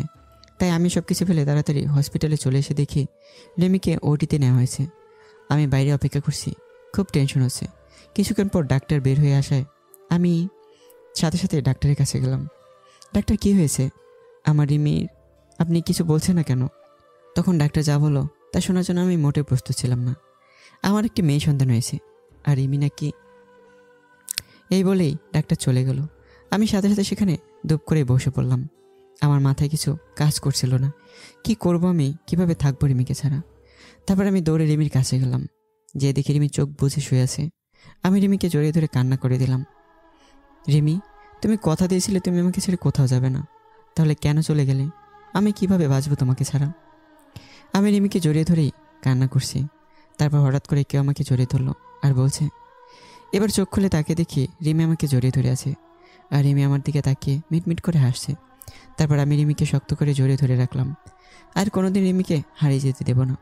তারপর রিমিকে এক ঝটকায় সরিয়ে দিয়ে বললাম, তুমি আমার সাথে এরকম অভিনয় কেন করলে? তুমি আমাকে কষ্ট দিয়ে খুব মজা পাও, তাই না? তোমাকে ছেড়ে কোথাও যাব না পাগল। তুমিও একদিন আমার সাথে মজা করেছিলে, মনে আছে? আমিও সেদিন অনেক কান্না করেছিলাম, তাই আজকে আমি প্রতিশোধ নিলাম। এরকম মজা আর কোনোদিনও করবে না। তুমি জানো কত কষ্ট পেয়েছি। তারপর আমার রাজকন্যাকে কোলে নিয়ে বললাম, দেখেছো, আমি বলেছিলাম না তোমার মতো একটা রাজকন্যা হবে। তারপর আমার রাজকন্যাকে একটা চুমু দিয়ে রিমির কপালে একটা চুমু দিয়ে দিলাম। কিছুক্ষণ পর আমি রিমিকে হাসপাতাল থেকে বাসায় নিয়ে আসলাম। তারপর রাতে ঘুমোতে গিয়ে রিমির পাগলামো দেখে আমি না হেসে পারলাম না। রিমি আমাদের মেয়েকে নিয়ে বাইরে যাচ্ছে। তখন আমি বললাম, এই জিন্নাতকে নিয়ে কোথায় যাচ্ছ? জিন্নাত মানে আমাদের মেয়ের নাম। কেন? আম্মু আব্বুর কাছে রেখে আসতে চাচ্ছি। না, তুমি আমার মেয়েকে আমার পাশে রাখো, আমাদের মাঝখানে আমার মেয়ে থাকবে। রিমি এবার রেগে বলল, কি বললে? তোমাকে আমি প্রথমে বলেছিলাম না তোমার আমার মাঝে কেউ থাকবে না, এমনকি আমাদের সন্তানও না। তোমার বুকে মাথা না রাখলে আমার ঘুম আসে না, তুমি জানো না? ওকে, তাহলে তুমি মাঝখানে থাকো আর জিন্নাতকে তোমার ওই পাশে রাখো। তারপর রিমি আমার পাশে শুয়ে পড়লো আর জিন্নাত রিমির পাশে শুয়ে পড়লো। তারপর রিমিকে জড়িয়ে ধরে ঘুমিয়ে পড়লাম। সকালে ঘুম থেকে উঠে ফ্রেশ হয়ে নাস্তা করে রিমির কপালে আর আমার ছোট্ট পরিটার কপালে চুমু দিয়ে অফিসে চলে আসলাম। আজ অফিসে কিছু কর্মচারী নিয়োগ করা হবে। আমি আমার ডেস্কে বসে আছি। তখন আমাদের ম্যানেজার একটা মেয়ের সাথে পরিচয় করে দিল আর বলল, আজ থেকে অনেকে আমার আন্ডারে কাজ করবে। মেয়েটির নাম তনিমা। তনিমা দেখতে বেশ সুন্দরী, তবে আমার রিমির থেকে বেশি না। আমি তনিমার সাথে পরিচয় হয়ে তারপর তনিমার কাজ বুঝিয়ে দিয়ে নিজের ডেস্কে এসে বসলাম। আমার ডেস্ক থেকে তনিমার ডেস্ক দেখা যায়। কিছুক্ষণ পর তনিমার দিকে তাকিয়ে দেখি তনিমা আমার দিকে এক দৃষ্টিতে তাকিয়ে আছে। আমি এসবের দিকে মনোযোগ না দিয়ে আমার কাজ করতে থাকলাম। এভাবে আমার আর রিমির ছোট পরিবারের সংসার চলতে থাকলো। আজ আমার মেয়ের বয়স 1 বছর। এই 1 বছরে রিমির আর আমাদের মেয়ে জিন্নাতের পাগলামি দেখে কীভাবে যে সময় চলে গেছে। আর এদিকে অফিসে তনিমা এখন আমার দিকে সবসময় তাকিয়ে থাকে। কারণ না করেন আমার সাথে আমার ডেস্কে আসে। আমার সাথে যেভাবে কথা বলে অন্য কেউ দেখলে বলবে আমরা দুজন কাপল। আজ অফিস থেকে বাড়ি আসতে যাব, তখন তনিমা আমাকে কফি খাওয়ার জন্য বলল। আমি মানা করতে পারলাম না। সবসময় অফিস বাড়ি করতে করতে আমারও তেমন অধৈর্য হয়ে গেছে, তাই আমিও রাজি হয়ে গেলাম। কফি শপ থেকে তনিমাকে বিদায় দিয়ে আমি বাড়ি চলে আসলাম। Calling bell বাজালাম। কিছুক্ষণ পর আমার মা দরজা খুলে দিল। আমি বেশ অবাক হলাম, কারণ এই পর্যন্ত প্রতিদিন রিমি দরজা খুলে দেয়। মা, তুমি দরজা খুললে কেন? রিমি কোথায়? রিমি ওপরে আছে, মনে হয় শুয়ে আছে, তাই মা দরজা খুলে দিয়েছে। আমি ওপরে গিয়ে দেখি জিন্নাত ঘুমিয়ে আছে। বেশ অবাক হলাম, কারণ আমি আসার আগে কোনোদিনও রিমি জিন্নাতকে ঘুমোতে দেয় না। আর রিমিকে কোথাও দেখা যাচ্ছে না। সব জায়গায় খুঁজলাম কিন্তু পেলাম না। এবার আমি ছাদে উঠে দেখি রিমি ছাদের এক কোণায় চুপটি করে দাঁড়িয়ে আছে। আমি রিমিকে ডাক দিলাম। রিমি আমার ডাক শুনে রিমি তাড়াতাড়ি করে তার চোখ মুছে নিল। কি ব্যাপার, তুমি এত রাতে ছাদে কেন? তাই বলে রিমিকে আমার দিকে ফিরালাম। দেখি রিমির চোখ লাল হয়ে আছে, মনে হয় কান্না করেছে। রিমি, তোমার চোখ লাল কেন? তুমি কান্না করেছো? না, আমার কিচ্ছু হয়নি, চলো নিচে চলো। এই বলে রিমি আগে গিয়ে নিচে নেমে গেল। আমি বেশ অবাকই হলাম, কারণ আমি অফিস থেকে বাড়ি আসলে আগে রিমি আমাকে জড়িয়ে ধরে আমার গালে চুমু দেয়। কিন্তু আজ রিমি কি হলো যে সব ভুলে গেছে? রাতে সবাই একসাথে খেয়ে যখন ঘুমোতে যাব, তখন দেখি রিমি ওই পাশে শুয়ে আছে আর জিনাত আমাদের মাঝখানে শুয়ে আছে। আমি রিমির এমন পরিবর্তন দেখে খুব অবাকই হলাম। কি হয়েছে রিমি তোমার? তুমি আজ ওপাশে শুয়ে পড়লে কেন?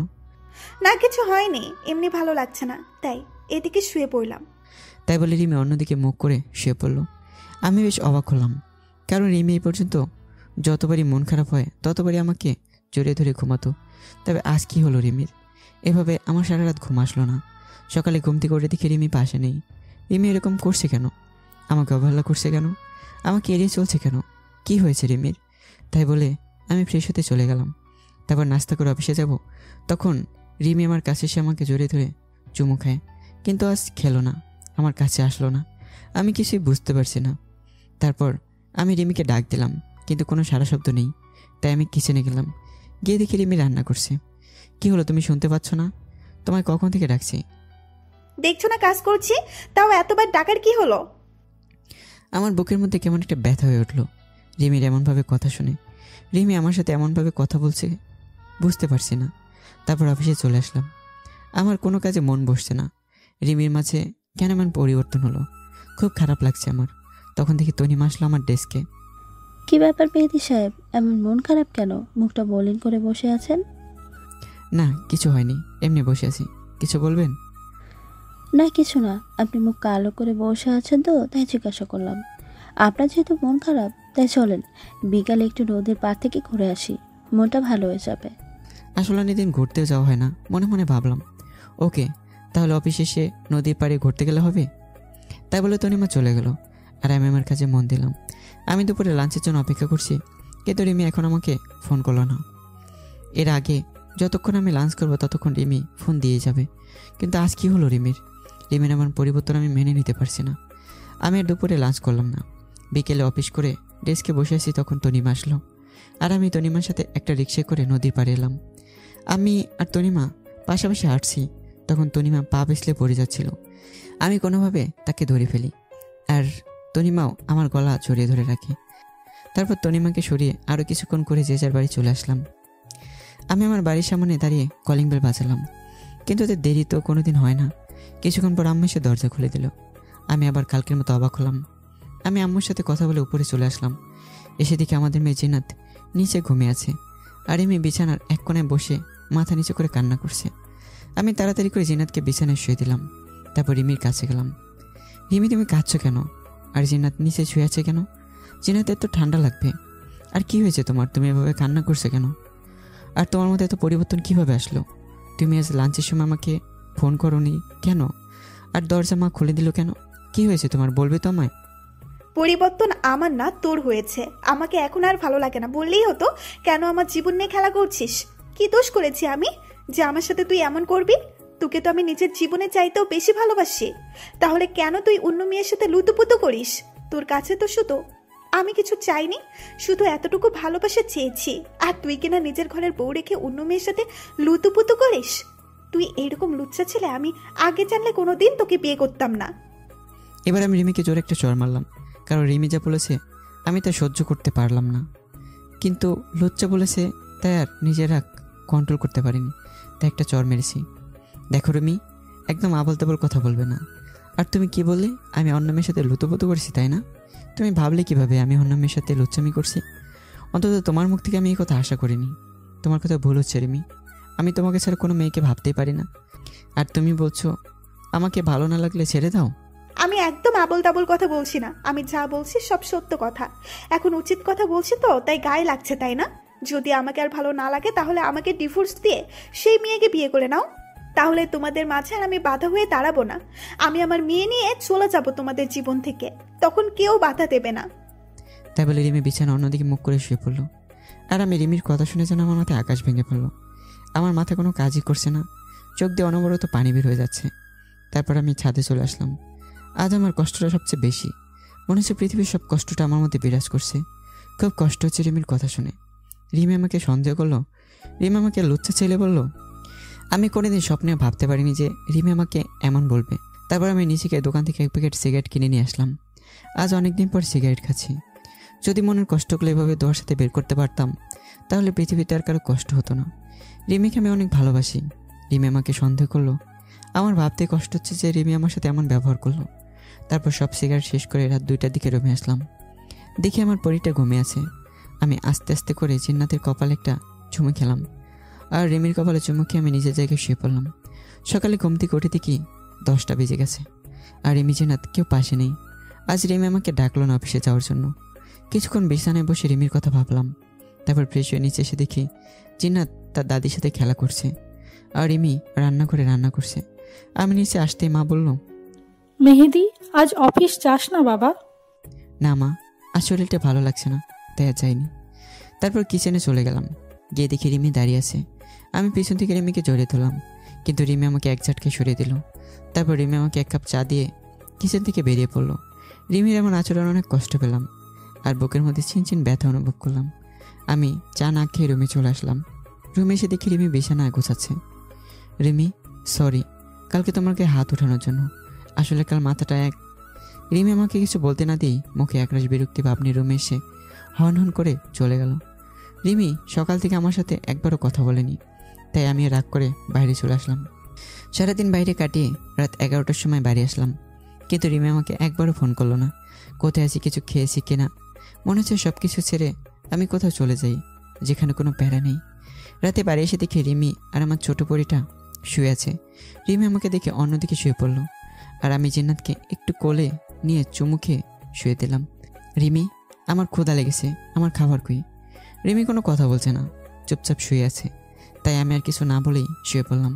শুয়ে ভাবছি কি দোষ করেছি যে রিমি আমাকে এত বড় সাজা দিচ্ছে। রিমির অবহেলা আমার সহ্য হচ্ছে না। আপনজনের অবহেলাগুলো অনেক কষ্টদায়ক হয়, যা সহ্য করার মতো মন আমাদের দেয়নি। সকালে উঠে ফ্রেশ হয়ে নাস্তা না করে অফিসে চলে আসলাম। অফিসে কাজে কোনো রকম মন বসছে না, তাই আনমনে বসে আছি। অফিস শেষে রিক্সার জন্য বাইরে দাঁড়িয়ে আছি। তখন অনিকা রিক্সা নিয়ে আসলো, এসে বলল, মেহেদি সাহেব, আমার সাথে এক জায়গায় একটু যেতে পারবেন? খুবই দরকারি কাজ, প্লিজ চলেন, আপনি গেলে খুবই ভালো হয়। আমি যাব না, আমাকে জোর করে নিয়ে গেল। হঠাৎ করে রিক্সা থেমে গেল। আমি তাকে দেখে একটা হোটেলের নিচেই দাঁড়িয়ে আছি। তারপর অনিকা আমার হাত ধরে টানতে টানতে নিয়ে গেল আর বলল তার এক কাজিনের সাথে দেখা করতে এসেছে, কিন্তু দেখা হয়নি, তাই আমরা আবার বেরিয়ে আসলাম। তারপর তনিম আমাকে জোর করে ডিনার করালো। আমি কিছু বললাম না। তারপর ডিনার করে বাইরে এসে কলিং বেল বাজালাম, আর দেখলাম বাবা দরজা খুললো।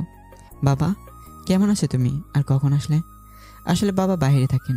কথাটি বলা মাত্রই বাবা ঠাস ঠাস করে আমার গালে 2টা চড় মারলো। তুই এরকম আমি কোনোদিনও ভাবতে পারিনি, তোকে আমার ছেলে হিসেবে পরিচয় দিতে ঘৃণা হচ্ছে। তারপর বাবা চলে গেল। আমি মায়ের কাছে গেলাম, কিন্তু মা কোনো কথা না বলে আমার সামনে থেকে চলে গেল। আমি কিছু বুঝতে পারছি না। তারপর আমি রুমে গিয়ে দেখি রিমি সব জামা কাপড় ব্যাগে গুছাচ্ছে, সাথে জিনাতেরও কাপড় চোপড়গুলো। কি হলো রিমি, তুমি ব্যাগ গুছাচ্ছ কেন? কোথায় যাবে তুমি? আর কি হয়েছে, তুমি কান্না করছো কেন? কি হয়েছে শুনতে চাও? তুমি সবকিছু জেনেও কেন নাটক করছো? তুমি আমার সাথে নাটক করেছো, তুমি আমাকে ধোকা দিয়েছো। তোমার মতো একটা ধোকাবাজ ছেলের সাথে আমি আর থাকতে চাই না, আমি আজই চলে যাচ্ছি। তুমি আমাকে একবার বলতে পারতে আমাকে তোমার পছন্দ না, আমি হাসি মুখে চলে যেতাম তোমার জীবন থেকে। শুধু শুধু এত নাটক করার কোনো দরকার ছিল না। তুমি তাকে নিয়ে একসাথে রিক্সায় উঠছো, নদীর পাড়ে ঘুরতে গেছো, তাকে জড়িয়ে ধরেছো, তার সাথে হোটেলে গিয়েছো। ছি ছি ছি মেহেদি, অন্তত তোমার দ্বারা আমি এইসব কাজ আশা করিনি। কি বলছো সব? আমি কেন অন্য মেয়ের সাথে হোটেলে যাব, নদীর পাড়ে যাব, আর কাকে জড়িয়ে ধরেছি? আমি তো কিছুই বুঝতে পারছি না। আমি জানি তুমি এইরকম কথা বলবে।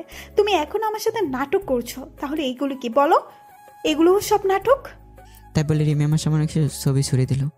আমি ছবিগুলো দেখে নিজের চোখকে বিশ্বাস করতে পারছি না। আমার চোখ কপালে উঠে গেছে, আমার মাথা কাজ করা বন্ধ করে দিয়েছে। রিমি যেই ছবিগুলো আমার সামনে রাখলো, সেই সবগুলো ছবি আমার আর তনিমার ছিল। আমি আর তনিমা একসাথে রিক্সায় বসে আছি। তারপর আমি তনিমাকে জড়িয়ে ধরেছি।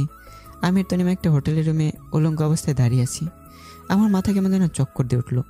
আমি তনিমার সাথে ঘুরে বেরিয়েছি, সেগুলো কেউ ছবি তুলে রিমির কাছে দিয়েছে, আর রিমি সেগুলো দেখে ভুল বুঝলো। আর হোটেলের পিকটা এটা এডিট করা, কারণ আপনারা তো জানেনই।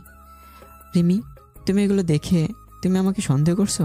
তনিমা আমার অফিসের কলিগ, আর সাথে একটু ঘুরতে গিয়েছিলাম। আর এই ছবিগুলো সম্পূর্ণভাবে এডিট করা, কারণ আমি আর তনিমা একসাথে একটা কাজিনের সাথে দেখা করতে গিয়েছিলাম, আর কেউ ছবি তুলে এডিট করেছে। তুমি বিশ্বাস করো রিমি, তনিমা আমার কলিগ আর ফ্রেন্ড, তার বেশি কিছুই না। কেউ প্ল্যান করে আমাদের সংসারটা নষ্ট করতে চাইছে। এত কিছু হওয়ার পরেও তুমি আমাকে বিশ্বাস করতে বলছো? রিক্সায় চড়া, জড়িয়ে ধরা, তাহলে সব এডিট করা? বলো রিমি, তুমি বিশ্বাস করো, আমার আর তনিমার মধ্যে সেরকম কিছুই নেই। তুমি বোঝার চেষ্টা করো। রিমি, আমি শুধু তোমাকে ভালোবাসি। তোমার জায়গায় আমি অন্য কাউকে দেব তুমি ভাবলে কিভাবে? আমি অত কিছু শুনতে চাই না। আমি তোমার কাছে আর থাকবো না। তুমি একটা বিশ্বাসঘাতক। তোমাকে বিশ্বাস করে ভুল করছি আমি। তোমাকে আমি কি দেইনি? তোমাকে নিজের জীবনে চাইতেও আমি বেশি ভালোবাসতাম। আমি তো তোমার কাছ থেকে বেশি কিছু চাইনি, শুধু একটু ভালোবাসা চেয়েছিলাম। আর ঘুমানোর জন্য তোমার বিশ্বস্ত বুকটাই চেয়েছিলাম। কেন তুমি এরকম করলে? আমি মনে হয় তোমাকে তোমার মতো করে ভালোবাসতে পারিনি। ওই ওই মেয়েটা মনে হয় তোমাকে খুব ভালোবাসে, তাই না? তবে তুমি চিন্তা করো না, তোমার আর তনিমার মধ্যে আমি বাধা হব না। পারলে আমাকে ক্ষমা করে দাও। তোমাকে নিজের করে রাখতে পারলাম না। তাই বলে রিমি ব্যাগ আর জিনাত কিনে চলে গেল। আমি রিমিকে কয়েকবার ডাকলাম, কিন্তু রিমি শুনল না, সোজা রুম থেকে চলে গেল। রিমির কথা শুনে চোখ দিয়ে টপটপ করে পানি পড়ছে। তুমি আমার কথা বিশ্বাস করলে না রিমি? তোমার দেখাটাই তুমি সত্য মনে করে নিলে? এর পিছনে আসল ঘটনাটা তুমি না জেনেই আমাকে ছেড়ে চলে গেলে। তুমি আমাকে বিশ্বাস করতে পারোনি। তোমার মেহেদি শুধু তোমাকে ভালোবাসে, আর কাউকে না। হঠাৎ দেখে রিমি আবার রুমে আসলো। আমি রিমিকে দেখে একটু শান্তি পেলাম। হয়তো রিমি তার ভুল বুঝতে পেরেছে। আমি চোখ মুছে রিমির দিকে তাকালাম। রিমি দৌড়ে এসে আমাকে শক্ত করে জড়িয়ে ধরলো। আমি রিমিকে জড়িয়ে ধরলাম। আমি জানতাম তুমি ফিরে আসবে, কারণ তোমাকে ছাড়া আমি থাকতে পারবো না, আর তুমি আমাকে ছাড়া। হঠাৎ রিমি আমাকে এক ঝটকায় দৌড়ে সরিয়ে দিল, আর কাছে এসে আমার কপালে একটা চুমু দিয়ে আবার চলে গেল। আমি এক জায়গায় নীরব হয়ে দাঁড়িয়ে আছি। আমার হাঁটার কোনো শক্তি নেই। আমি বিছানার উপর বসে পড়লাম, আর কান্না যেন থামছে না। অনবরত শক্তি পানি বের হয়ে যাচ্ছে। তারপর রুমে মা আসলো। তোর জন্য আমার মেয়েটা আজ বাড়ি ছেড়ে চলে গেল। তোকে নিজের ছেলে ভাবতেও লজ্জা হচ্ছে। তুই কেমন করে পারলি এমন একটা কাজ করতে? রিমি তোকে কত ভালোবাসে, আর তুই বাইরের একটা মেয়ের সাথে। ছি ছি ছি। মায়ের পা জড়িয়ে ধরেই, মা তুমি বিশ্বাস করো, ওই মেয়ের সাথে আমার কোনো সম্পর্ক নেই। তোমরা আমাকে ভুল বুঝছো। আমি শুধু রিমিকে ভালোবাসি। রিমিকে ছাড়া আমি থাকতে পারবো না মা। আমার জন্য রিমি আমাকে ভুল বুঝলো। আমাকে ক্ষমা করে দাও মা। তোকে বিশ্বাস করতেও আমার ভয় হচ্ছে। তুই যেদিন আমার মেয়েটাকে ফেরত নিয়ে আসবি সেদিন আমি তোকে ক্ষমা করব, তার আগে না। তাই বলে মা আমার রুম থেকে চলে গেল, আর আমি বসে বসে অজর ধারায় কান্না করছি। মা তুমি আমাকে ভুল বুঝলে। আমি আপনজনের বেলা সইতে পারছি না। তারপর না খেয়ে ছাদে চলে আসলাম। আজ জ্যোৎস্না রাত, কত সুন্দরভাবে আলো ছড়িয়ে দিচ্ছে। শুধু আমার মনের ভিতর অন্ধকার হয়ে আছে, আর সেখানে ঘুরে বেড়াচ্ছে কারো ভুল বুঝে যাওয়ার কষ্ট, আর কারো অবহেলা। সারা রাত চাঁদের দিকে তাকিয়ে রাতটুকু পার করে দিলাম, আর অনবরত চোখ দিয়ে পানি পড়ছে। খুব কষ্ট হচ্ছে আমার। মনে হচ্ছে এই জীবনটা যদি এখনই থেমে যেত, তাহলে আমাকে আর কষ্ট পেতে হতো না। এভাবে রিমির কথা ভাবতে ভাবতেই সকাল হয়ে গেছে। এখনও ছাদে বসে আছি। আজ আর অফিসে যাব না। কি হবে অফিসে গিয়ে? যার সুখের জন্য চাকরি করতাম, সেই যদি আজ না থাকে, তাহলে কি হবে অফিসে গিয়ে? সারাদিন রুমে বসে কাটিয়ে দিলাম। কাল সকাল থেকে কিছু খাওয়া হয়নি। তাই বিকেলের সময় একটু নিচে গিয়ে দেখি মা বসে আছে। মা, কিছু খেতে দাও, খুব ক্ষুধা পেয়েছে। রান্না হয়নি। আগে তুই আমার মেয়েটাকে নিয়ে আসবি, তারপর তুই এই বাড়ির খাবার পাবি, তার আগে নয়। আমি আমার রুমে চলে আসলাম। খুব কষ্ট হচ্ছে আমার মার কথা শুনে। অনেক শূন্য শূন্য লাগছে রিমিকে ছাড়া। রিমিকে ছাড়া আমার জীবন শূন্য। রিমিকে আমার কাছে ফিরিয়ে নিয়ে আসতেই হবে। আমি তখনই শার্ট প্যান্ট চেঞ্জ করে বাইরে বেরিয়ে আসলাম। উদ্দেশ্য রিমিদের বাড়ি। আগে কিছু খেয়ে নিতে হবে। তাই একটা রেস্টুরেন্টে গিয়ে কিছু খাবার খেয়ে চলে আসলাম বাস স্ট্যান্ডে। একটা টিকিট কাটলাম ঝিনাইদহ টু চাঁদপুর। কিছুক্ষণ পর বাস চলে আসলো। আমি বাসে উঠে পড়লাম। বাস চলতে থাকলো, আর আমি রিমির কথা ভাবতে ভাবতে কখন ঘুমিয়ে পড়েছি নিজেও জানি না। হঠাৎ বাসের হেল্পারের কথায় ঘুম ভেঙে গেল। চাঁদপুরে চলে এসেছি, আমার সেই পরিচিত শহর যেখানে রিমির ভালোবাসা পেয়েছিলাম। আমি হাঁটতে হাঁটতে রিমিদের বাসার সামনে চলে এসেছি। রিমিদের বাসায় কলিং বেল বাজালাম। কিছুক্ষণ পর রিমির মা দরজা খুলে দিল। তারপর তার সাথে কথা বলে ভালো মন্দ জিজ্ঞেস করে রিমির রুমে চলে গেলাম। গিয়ে দেখি রিমি হাঁটু বাস করে মাথা নিচু করে বসে আছে। আমি রিমিকে ডাক দিলাম। রিমি মাথা তুলল। আমি রিমিকে রেখে রীতিমতো ভয় পেয়ে গেছি। রিমি চোখ লাল হয়ে আছে, আর চোখ দুটো ফুলে আছে, আর আমার ছোট রাজকন্যা বিছানায় ঘুমিয়ে আছে। তুমি এখানে কি করতে এসেছো? তোমার মতো একটা বিশ্বাসঘাতকের সাথে আমার কোনো সম্পর্ক নেই। কেন এসেছো তুমি এখানে? তোমাকে নিয়ে যেতে এসেছি রিমি। তুমি প্লিজ চলো আমার সাথে। তোমাকে ছাড়া আমার জীবনটা একদম শূন্য শূন্য লাগছে। কাল সারা রাত ঘুমাইনি, তুমি পাশে ছিলে না তাই। কাল সারা রাত কোনো খাবারও খাইনি, তুমি শুধু পাশে নেই। প্লিজ চলো আমার সাথে। তোমাকে ছাড়া জীবনটা কেমন যেন অসম্পূর্ণ লাগছে। আর সারাদিন তোমার কথা ভেবেছি তুমি কখন ফিরে আসবে আমার কাছে। প্লিজ তুমি চলো আমার সাথে। আমি তোমার কোনো কথা শুনতে চাই না, তোমার কোনো কথা বিশ্বাস করি না। কেন, তোমার তো খুশি হওয়ার কথা। তোমার আর ওই মেয়েটার মধ্যে কোনো রিমি নামের কেউ বাধা নেই। আর তুমি কেন আসছো এখানে? তুমি এক্ষুনি চলে যাবে এই বাড়ি থেকে। আমি রিমির হাত ধরে বললাম, প্লিজ রিমি, তুমি একবার চলো আমার সাথে। আমাকে তুমি একবার বিশ্বাস করো, তোমাকে ছাড়া আমি থাকতে পারবো না। কথাটি বলা মাত্রই রিমি ঠাস করে আমার গালে একটা চড় মারল। তোকে কতবার বলবো তোর মতো একটা বিশ্বাসঘাতকের সাথে আমার কোনো সম্পর্ক নেই। তুই স্বামী নামের কলঙ্ক, তোর স্বামী হওয়ার কোনো যোগ্যই নেই। তুই আর কোনোদিন আমার সামনে আসবি না। আর যদি কোনোদিন তোর এই নোংরা চেহারা আমাকে দেখাবি, যদি আবার আমার সামনে আসিস, তাহলে আমার আর আমার মেয়ের মরা মুখ দেখবি। আমার বিশ্বাস হচ্ছে না রিমি আমাকে চড় মারল। আমার চোখ দিয়ে অযোধ্যারায় পানি বেরোচ্ছে। আমি এভাবে এক জায়গায় দাঁড়িয়ে আছি, কোনো কথাই বেরোচ্ছে না। খুব কষ্ট হচ্ছে। রিমি তার সামনে আসতে মানা করছে বলে।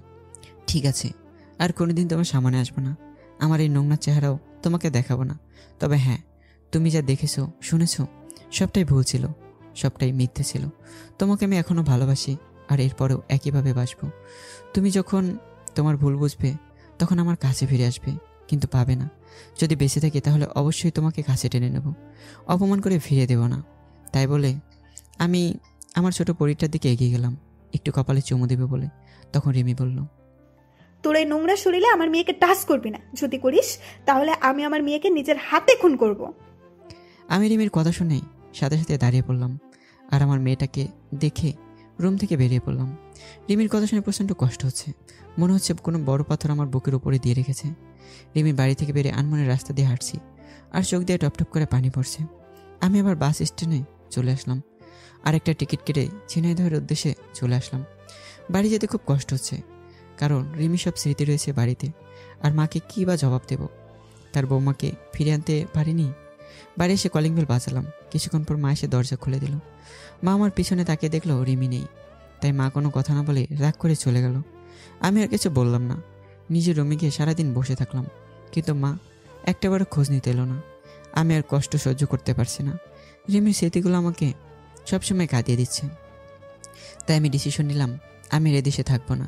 যেখানে রিমি আমাকে ভুল বুঝে চলে গেল, আর বাড়িতে যতদিন রিমিকে ফিরিয়ে না আনবো ততদিন মা আমার সাথে কথা বলবে না। তাই সবাইকে রেখে বিদেশে চলে যাব। তাহলে আমার এই নোংরা চেহারাটা রিমিকে আর দেখতে হবে না, আর মা আমার সাথে কথা বলবে না। সেই কষ্টটা ভুলে থাকার জন্য আমাকে বিদেশ যেতেই হবে। আমি পরের দিন বিদেশ যাওয়ার সব কাগজপত্র জমা দিলাম। 1 দিন পর পাসপোর্ট চলে আসবে। আর চলে যাচ্ছি সব মায়া ত্যাগ করে। আর হয়তো রিমির সাথে দেখা হবে না, আর আমার মেয়েটাও আমার বদলে অন্য কারো পরিচয়ে বড় হবে। আমি মার কাছ থেকে বিদায় নিয়ে চলে আসলাম।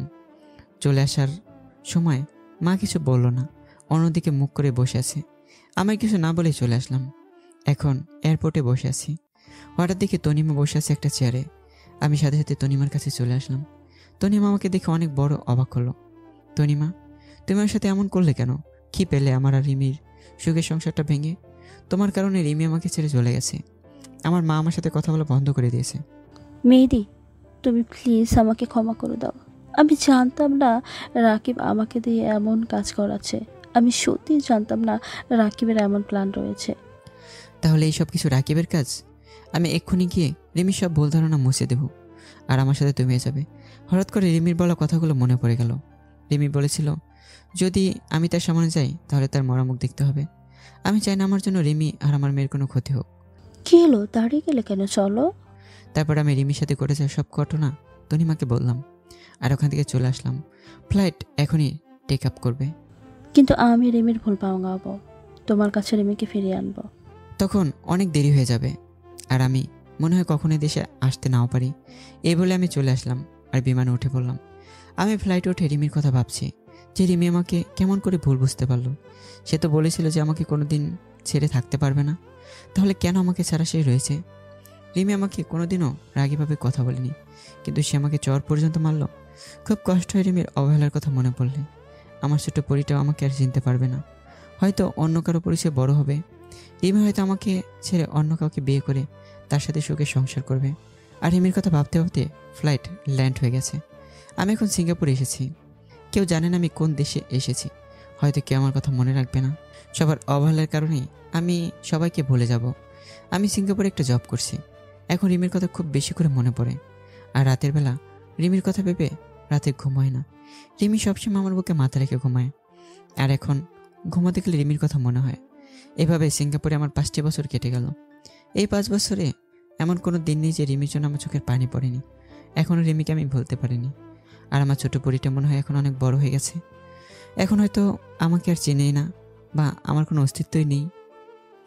এই কয়টা বছরে দেশের কারোর সাথে যোগাযোগ হয়নি, এমনকি আমার মা বাবার সাথেও না। এই কয়দিনে মা বাবার কথা খুব বেশি মনে পড়ছে, আর মা বাবাকে এক নজর দেখতে ইচ্ছে করছে। তাই আমি সিদ্ধান্ত নিলাম যে আমি 2 মাসের ছুটিতে দেশে যাব। আজ আমি দেশে ফিরছি, অন্যরকম একটা ফিলিংস কাজ করছে। দেশে গিয়ে সবাই আমাকে চিনতে পারবে তো। এইমাত্র ফ্লাইট টেক আপ করলো। আমি 5 বছর পর দেশের মাটিতে পা রাখলাম। আমি একটা বাসে বসে আমার নিজের শহর ঝিনাইদহে চলে আসলাম। সব কিছু কেমন পাল্টে গেছে এই 5 বছরে। তারপর আমার বাসার সামনে চলে আসলাম। কলিং বেল চাপতে কিছুক্ষণ পর দরজা খুলে দিল ছোট্ট একটা মেয়ে। আমি একভাবে মেয়েটির দিকে তাকিয়ে আছি। মেয়েটির চোখগুলো একদম আমার ছোট পরিটার মতোই লাগছে, আর মেয়েটা আমার দিকে কেমন অবাক দৃষ্টিতে তাকিয়ে আছে। মামুনি, কে তুমি, আর এই বাড়িতে কি করছো? আমার নাম জিনাত, আর এটা আমার দাদুর বাড়ি। তুমি আমার আব্বু, তাই না? তোমাকে আমি ছবিতে দেখেছি। তোমার ছবি আমার মা বুকে নিয়ে প্রতি রাতে কান্না করে। আম্মুর কান্না দেখে আমারও খুব কান্না আসে। আমি মেয়েটির মুখে জিনাত নাম শুনে আমার বুকটা কেমন যেন চিনচিন করে উঠল। আমার মনটা খুশিতে ভরে গেল। আমার মেয়েকে আমি ফিরে পেয়েছি। আমি জিনাতকে বুকে জড়িয়ে নিয়ে অযোধ্যায় কান্না করে দিলাম। আব্বু, তুমি আমাকে রেখে আর কোনোদিন যাবে না তো? তোমার সাথে খুব কথা বলতে ইচ্ছে করে, তোমার সাথে ঘুরতে ইচ্ছে করে। তুমি আমাকে রেখে আর কোনো জায়গায় যাবে না। আমি সামনে তাকে দেখি মা দাঁড়িয়ে আছে। আমি জিনাতকে ছেড়ে আম্মুর কাছে গেলাম, আর আম্মুকে জড়িয়ে ধরে হাম্মাও করে কান্না করে দিলাম। কোথায় ছিলি বাবা তুই? আমাদের উপর রাগ করে চলে গেলি, আর আজ ফিরে আসলি। তোর কি এই মাটার কথা মনে পড়ে না? মনে পড়ে মা, সবসময় তোমাদের কথা মনে পড়ে, কিন্তু কি করবো মা বলো, আসার সময় হয়নি। মা, এটাই কি আমার সেই ছোট পরিটা? তোর মেয়ে আর আমার দাদু ভাই। মা, রিমি কেমন আছে? আর রিমি কোথায় মা? তুই চলে যাবার পরের দিন রিমি এখানে এসে তোকে না পেয়ে মেয়েটা খুব কান্না করেছে। রিমি উপরে আছে। যা, নিজের রুমে যা, ফ্রেশ হয়ে নিয়ে খাবার খেতে আয়। আমি জিনাতের কপালে একটা চুমু খেয়ে সেই পুরনো রুমে চলে আসলাম, যেখানে আমার আর রিমির সুখের দিনগুলো কাটিয়েছিলাম। আমি আস্তে আস্তে রুমে ঢুকে দেখি রিমি আলমারিতে কাপড় গুছিয়ে রাখছে। আমার রুমে আসার হালকা শব্দ শুনে পিছনে ঘুরল। রিমি আমাকে দেখে কেন এক দৃষ্টিতে তাকিয়ে আছে। আমি রিমির দিকে তাকিয়ে রীতিমতো ভয় পেয়ে গেলাম। রিমি আগের থেকে অনেক শুকিয়ে গেছে, আর চোখ দুটো ভিতরে ঢুকে গেছে। খুব কষ্ট হলো রিমিকে দেখে। এবার রিমির চোখ টলমর হতে শুরু করলো। রিমির চোখ দিয়ে অজর ধারায় পানি পড়তে লাগলো। আমি রিমিকে দেখে আমার রুম থেকে বাইরে চলে আসতে যাব, তখন রিমি দৌড়ে এসে আমার পা দুটো জড়িয়ে ধরে কান্না করতে লাগলো। মেহেদি, তুমি আমাকে মাফ করে দাও। আমি তোমাকে ভুল বুঝে তোমাকে অনেক কষ্ট দিয়েছি। তোমাকে ছাড়া আমার প্রতিটা রাত নির্ঘুমে কেটেছে। তোমার বুকে মাথা না দিলে আমার ঘুম হতো না, তাই প্রতিটা রাত আমার চোখের পানি দিয়ে বালিশ ভিজাতাম। আমি রিমিকে তুলে বললাম, তুমি তো বলেছিলে কোনোদিন যেন তোমার সামনে না আসি। আমি তো একটা বিশ্বাসঘাতক, আমার চেহারাটা নোংরা, আর তুমি আমার মতো একটা নোংরা ছেড়ে পা ধরেছ। আমি তো নোংরা, আমার পা ধরলে তোমার শরীর নোংরা হয়ে যাবে, তাই আমাকে ছেড়ে দাও। রিমি এবার কোনো কথা বলছে না, চুপ করে মাথা নিচু করে দাঁড়িয়ে আছে। আর চোখ দিয়ে টপটপ করে পানি পড়তে থাকলো। আমি ব্যাগটা রেখে ফ্রেশ হয়ে চলে গেলাম। আমি ফ্রেশ হয়ে এসে দেখি রিমি সে একই জায়গায় মাথা নিচু করে দাঁড়িয়ে আছে। আমি কোনো কথা না বলেই নিচে চলে আসলাম খাবার খেতে। আমি, মা আর জিনাত খেতে বসলাম। জিনাতকে আমার পাশে বসিয়ে দিলাম। আমি খাচ্ছি আর জিনাতকে খাইয়ে দিচ্ছি। রিমি আসলো, আর আমি আমার খাবার টেবিল থেকে উঠে পড়লাম। তারপর আস্তে করে রুমে এসে শুয়ে আছি, তখনই জিনাত আসলো। জিনাত আমার পাশে শুয়ে পড়লো আর আমাকে জড়িয়ে ধরলো। কিছুক্ষণ পর রিমি এসে আমার পাশে শুতে গেলে আমি তখনই সরে গিয়ে জিনাতকে মাঝখানে রাখলাম। রিমি আমার দিকে কেমন মলিন দৃষ্টিতে তাকিয়ে রইল, মনে হচ্ছে এখনই চোখ দিয়ে টপটপ করে পানি পড়বে। তারপর আমরা ঘুমিয়ে পড়লাম। সকালে উঠে দেখি রিমি বিছানায় নেই। আমি ফ্রেশ হয়ে নাস্তা করে বাইরে ঘুরতে বের হলাম। উদ্দেশ্য রাজুর বাড়ি। আমি রাজুর বাসায় গিয়ে রাজুর সাথে দেখা করলাম। রাজু আবার বিয়ে করেছে। আমরা সারাদিন আড্ডা দিয়ে আমি বাড়ি চলে আসলাম। বাড়ি আসার সাথে সাথেই আমার ছোট্ট পরিটা আমাকে জড়িয়ে ধরলো। আমি রিমির সাথে একটা কথা বলিনি। অবশ্য কয়েকবার রিমি আমার সাথে কথা বলার চেষ্টা করেছে, কিন্তু আমি এড়িয়ে গেছি। রাতে ঘুমানোর আগে একটু ছাদে আসলাম। কিছুক্ষণ পর রিমি আসলো আর আমাকে পেছন থেকে জড়িয়ে ধরলো। আমি ছাড়িয়ে নেওয়ার সাথেই আবার সামন থেকে জড়িয়ে ধরলো। রিমি আমাকে অনেক শক্ত করে জড়িয়ে ধরে কান্না করেই বলল, প্লিজ তুমি আমাকে মাফ করে দাও। তোমাকে ছাড়া আমার খুব কষ্ট হয়। কাল তুমি যখন আমার পাশে না ঘুমিয়ে অন্য পাশে ঘুমালে, তখন মনে হলো আমার জীবনটা কেউ ছিনিয়ে নিয়েছে। প্লিজ আমাকে ক্ষমা করে দাও। আমি নিজেকে শক্ত করে রাখতে পারলাম না। আমি রিমিকে জড়িয়ে ধরলাম। রিমি এবার হামাও করে কান্না শুরু করে দিল। আমিও তো তোমাকে অনেক ভালোবাসি, তোমাকে বোঝানোর জন্যই তোমার সাথে এমন নাটক করলাম। তোমাকে কষ্ট দিয়ে আমিও কষ্ট পেয়েছি। তোমার চোখের পানি যে আমার আর সহ্য হয় না। আপনজন যখন অবহেলা করে তখন কি পরিমাণ কষ্ট হয়, তাই তোমাকে বোঝানোর জন্যই তোমার সাথে এমন করলাম। তারপর রিমির কপালে একটা চুমু দিয়ে নিচে আসতে যাব, তখন রিমি বলল তাকে কোলে করে নিয়ে যেতে হবে। আমি কিছু না বলেই রিমিকে কোলে তুলে নিলাম, আর রিমি আমার গলা জড়িয়ে ধরে রাখলো। তারপর রুমে এসে বিছানায় শুয়ে পড়লাম। তখন দিনাত এসে বলল, আব্বু তুমি আমাকে নিয়ে শুয়ে পড়লে? তোমার সাথে আর কথা নেই। মামনি, তোমাকে রেখে আমি কখনো ঘুমোতে পারি? আসো মামনি। তাই বলে জিনাত আমাকে জড়িয়ে ধরে শুয়ে পড়লো। এবার আমি রিমির দিকে তাকিয়ে দেখি রিমি রেগে চোখ লাল হয়ে আছে। রিমি এবার রেগে জিনাতকে ছাড়িয়ে রিমি জড়িয়ে ধরলো। এদিকে জিনাত কান্না শুরু করে দিয়েছে, আর জিনাত তার মাকে ছাড়িয়ে আমাকে জড়িয়ে ধরলো। এখন মামের মাঝখানে আমি পড়ে গেছি। আগে একটা বাচ্চা সামলাতে হয়রান হতো, আর এখন দুইটা বাচ্চা সামলাতে আমার যে কী হবে আমি নিজেও জানি না। তারপর জিনাত আমার বুকের ডান পাশে আর রিমি আমার বুকের বাঁ পাশে মাথা দিয়ে শুয়ে পড়ল। আমাদের আবার সুখী সংসার ফিরে এসেছে। এখন মামের পাগলামি দেখতে দেখতে আমার দিন কেটে যায়, আর এভাবেই গল্পটাও শেষ হয়ে যায়। তো বন্ধুরা, গল্পটা কেমন হয়েছে অবশ্যই কমেন্ট করে জানাবেন, আর চ্যানেলটি সাবস্ক্রাইব করবেন। আল্লাহ হাফেজ।